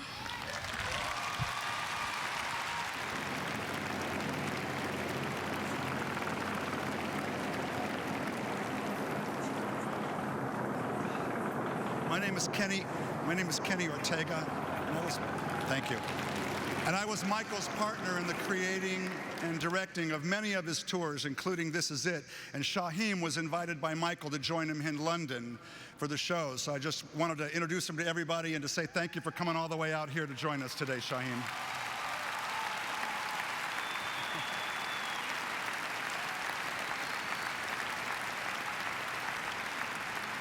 We were here. We were right here a little less than a week ago, and Michael was with us, and the band, and Michael Bearden, and the singers, and the dancers, and our choreographer, Travis Payne, and our designers, and our crew.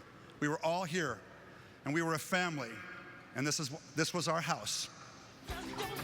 So when the Jackson family and Randy Phillips asked Ken Ehrlich and I to help put together this memorial, we knew we had to do it here. We knew we had to invite the world to join us here, Michael's house.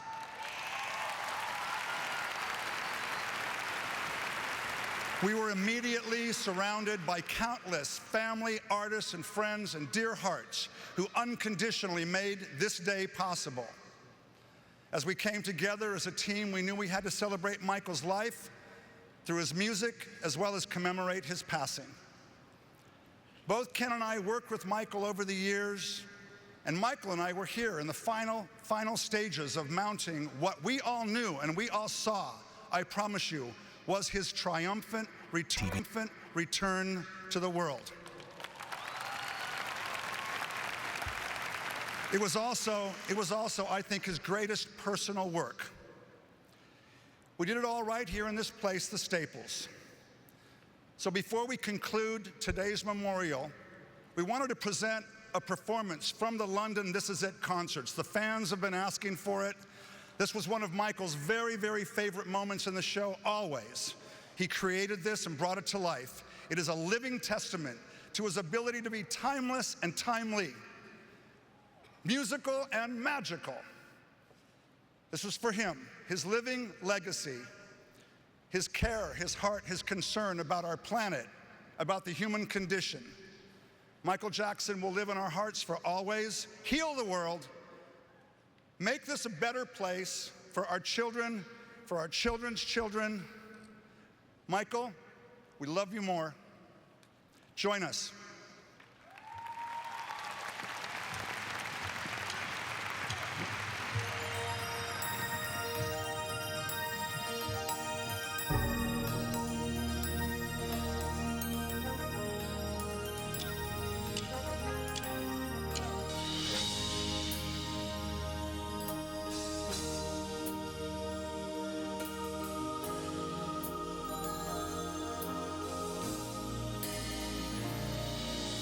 There comes a time when we heed a certain call, when the world must stand together as one. There are people dying. It's time to lend a hand to life, the greatest gift of all. We can't go on pretending day by day that someone somewhere will soon make a change, make a change. We are all a part of God's great big family, and the truth, you know, love is all we need. We are the world, we are the children, we are the ones who make a brighter day, so let's start giving. There's a choice we're making. We're saving our own lives. It's true, we'll make a better day, just you and me.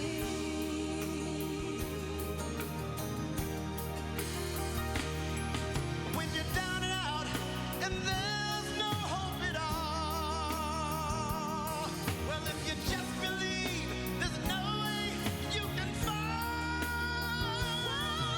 Let's realize that a change will only come When we stand together as one.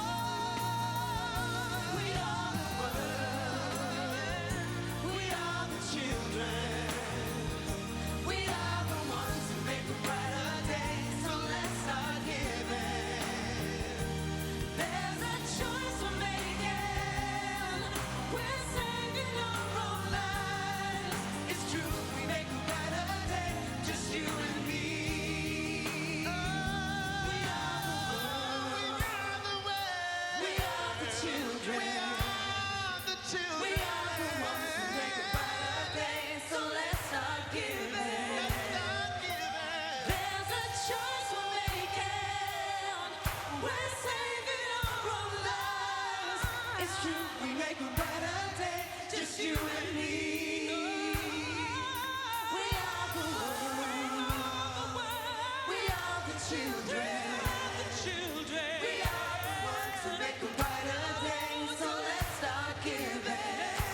There's a choice we're making. We're saving our own lives.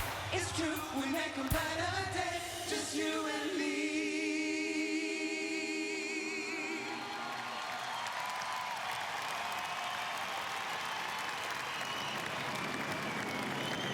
A very poignant scene up there on stage with Lionel Richie and Smokey Robinson, Jennifer Hudson, and of course the Jackson family, Michael Jackson's children, singing We Are the World, that raised so much money for people in Africa back in 1985.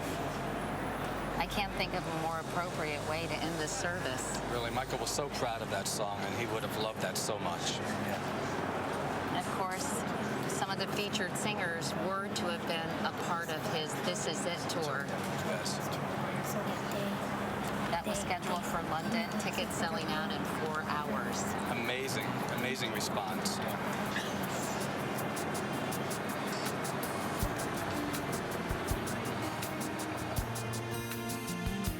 There's a place in your heart, and I know that it is love.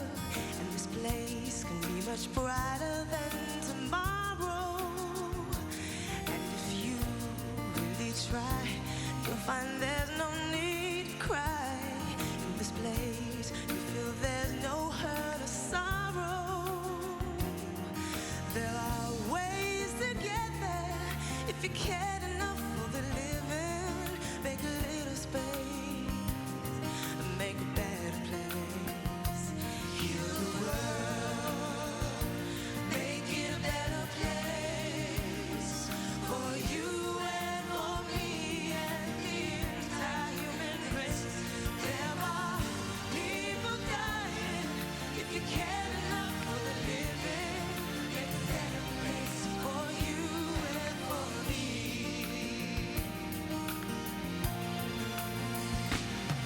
And the dream we once conceived and will in a joyful maze. And the world we once believed in will shine again in grace.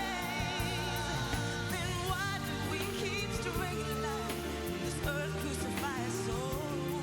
Though it's plain to see this world is heavenly, we God's glory can fly so high. Let our spirits never die.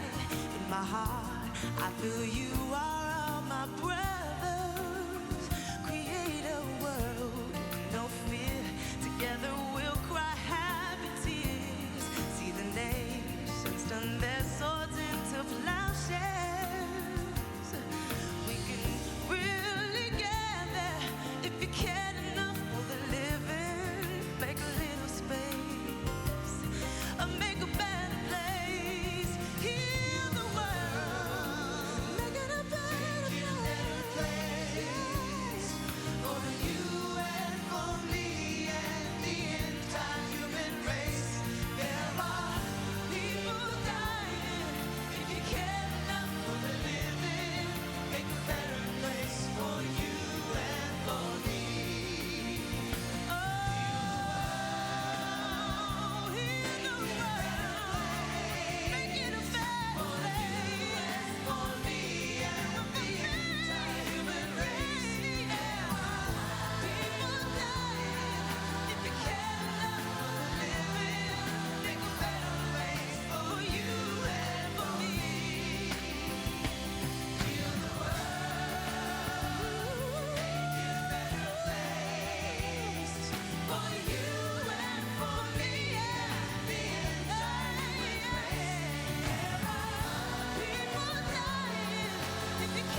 beautiful rendition of Heal the World, which Michael wrote in the early 1990s. Yes, yes. He would have been so proud of that. Yeah, it's a great song. That was great. And again, with very much the same message as We Are the World. I think he really found it important to keep reminding people of that. Well, Michael was very serious about the charities in which he was involved and the charities that he started, and the Heal the World Foundation was very important to him. And he raised a lot of money for humanitarian causes. I think people tend to forget that. What did that foundation do specifically, Randy? I'm sorry? What did the Heal the World Foundation do? The purpose of Heal the World and the foundation was to disperse food and money to underprivileged areas all around the world. And Michael took it on as a very personal and very intense cause. It's very important to him. There was some discussion that there would be a version of We Are the World sung at this memorial service, but you were saying how many parts that requires, and clearly the London troupe was able to fill those roles. But do you remember when that song came out? Yeah, when Quincy and... Oh, hold on 2 seconds. Coming out. As you know, I'm lost for words. I was his voice and his backbone. I had his back, so did the family. But we thank you. That's all I can say. We thank you very much.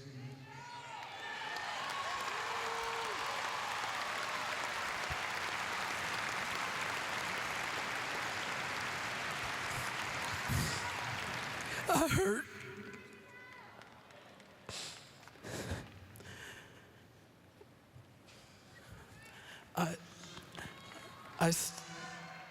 I stand here trying to find words of comfort, solace, trying to understand why the Lord has taken our brother to return home from such a short visit here on earth. Michael, when you left us, a part of me went with you. And a part of you will live forever within me, but also a part of you will live forever within all of us. Michael, I would treasure the good times, the fun we had, singing, dancing, laughing. I can remember when we used to come home from school and we would grab a quick bite to eat and we'd try to watch the Three Stooges, as much of it as possible before Mother would come in and say it's time to go to the recording studio. I also, Michael, remember a time when I went into the record store and there was this man purchasing a lot of CDs, and he would go and grab another batch of CDs. He was an older gentleman. He had short afro, butt crooked teeth, and his clothes were rumpled. I walked up behind him and said, "Michael, what are you doing in this store?" He turned to me and said, "Marlon, how did you know it was me?" I told him, "You're my brother. I can spot you anywhere, regardless of your makeup. I know your walk, I know your body language, and those shoes did not help." Michael wore the same shoes wherever we went. But I guess that was his way of trying to experience what we take for granted. We would never understand what he endured. Not being able to walk across the street without a crowd gathering around him. Being judged, ridiculed. How much pain can one take? Maybe now, Michael, they will leave you alone.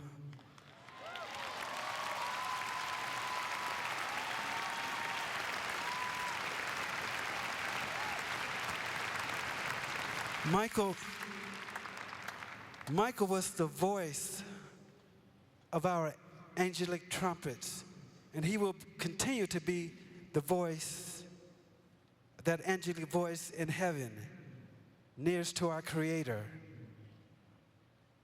and waiting us when our day comes to pass. Michael, I love you. I will miss when we said our goodbyes. I will hug you and I say I love you, and your response was, I love you more. You know, the Lord has a purpose for everything. And sometimes we just can't see it or understand it. But it will be made clear to us when we reach that ultimate reward of being in His presence. And Michael, you're there. You're right there. You have finished your work here on earth, and the Lord has called for you to come home with Him. So I thank you, Michael. I thank you for all the smiles that you've placed in many people's hearts. And I thank you for everything that you've done for others across this globe in the Lord's name. And I have one request, Michael, one request. I would like for you to give our brother, my twin brother, Brandon, a hug for me. I love you, Michael, and I'll miss you.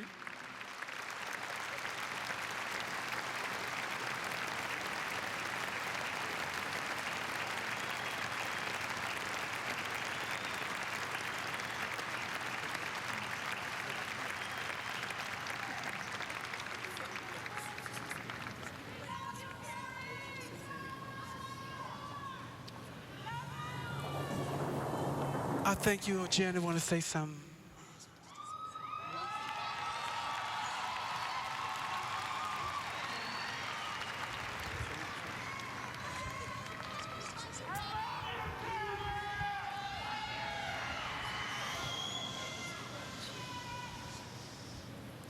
I just wanted to say, Speak up, sweetheart, speak up. Get close. ever since I was born, Daddy has been the best father you could ever imagine.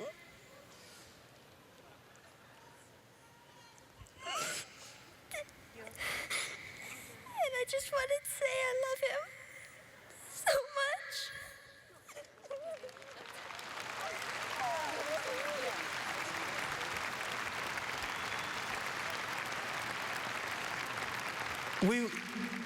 We want to thank you all for loving my brother and supporting our family. Thank you and good night.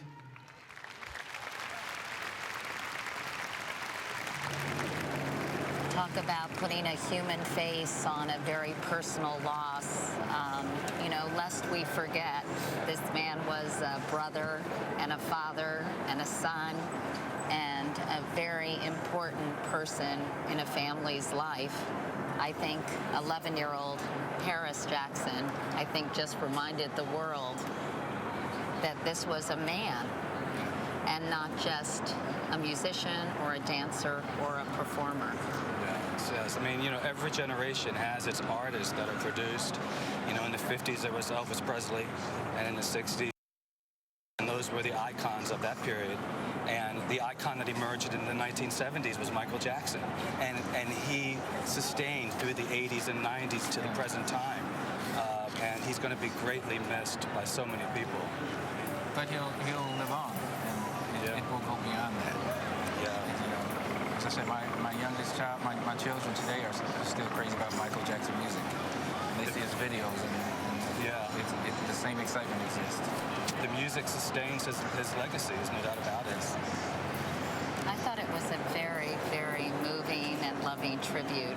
Yes. And you really can't underestimate the amount of time and energy involved in putting together something like this, logistically, the people and doing the numbers, and I thought it was beautifully done. There were tears and tributes, of course. There was laughter and music, Michael Jackson's music, sung by the people who really knew him the best. For example, Germaine Jackson, who sang Smile, Though Your Heart Is Breaking, which really, I think, sums up the mood of what we saw here today at the Staples Center. And in a surprise, by the way, the Jackson family brought his casket to the Staples Center for the service, his brothers serving as pallbearers, each wearing a single glove on their left hand, which of course was Michael's trademark. The thousands of people at the service and people all over the world heard performances by Stevie Wonder, Mariah Carey, Lionel Richie. I think Brooke Shields spoke beautifully about their shared childhood experiences and someone who could relate very well to Michael. The family, by the way, has not yet made public their plans for Michael's final resting place. But I guess we'll be hearing much more about this story because the world seems fascinated with Michael Jackson and his legacy. The world has been fascinated by Michael Jackson since the 1970s. And, and to say what you will about him, he has been so important to the fabric of our culture and the soundtrack of our lives. And the music will live on. Don't you agree, Kenny? Totally. So it's here forever. So we can be proud about today and what happened and how well it went and all the love that was put into the service. And I was a little concerned about being out here and not being inside, but I think Michael would have been glad that I was here. Well, I think you really were able to give us some extraordinary insights from someone who really did know Michael Jackson. There are a lot of people who say they do, a lot of hangers-on, a lot of people, as you told me, he never knew he could trust. So we really appreciate you being here and sharing your memories with us and sacrificing the opportunity to be inside. Kenny Babyface Edmonds and Randy Taraborelli, thank you both so much. Thank you so much, Katie, for having us here. Thank you. And there will be more about the Michael Jackson story on your local news on this CBS station, then on tonight's CBS Evening News. And I'll be anchoring a special edition of 48 Hours, Michael Jackson, The Last Dance, tonight at 10/9 Central. Until then, I'm Katie Couric in Los Angeles. I'll see you again soon.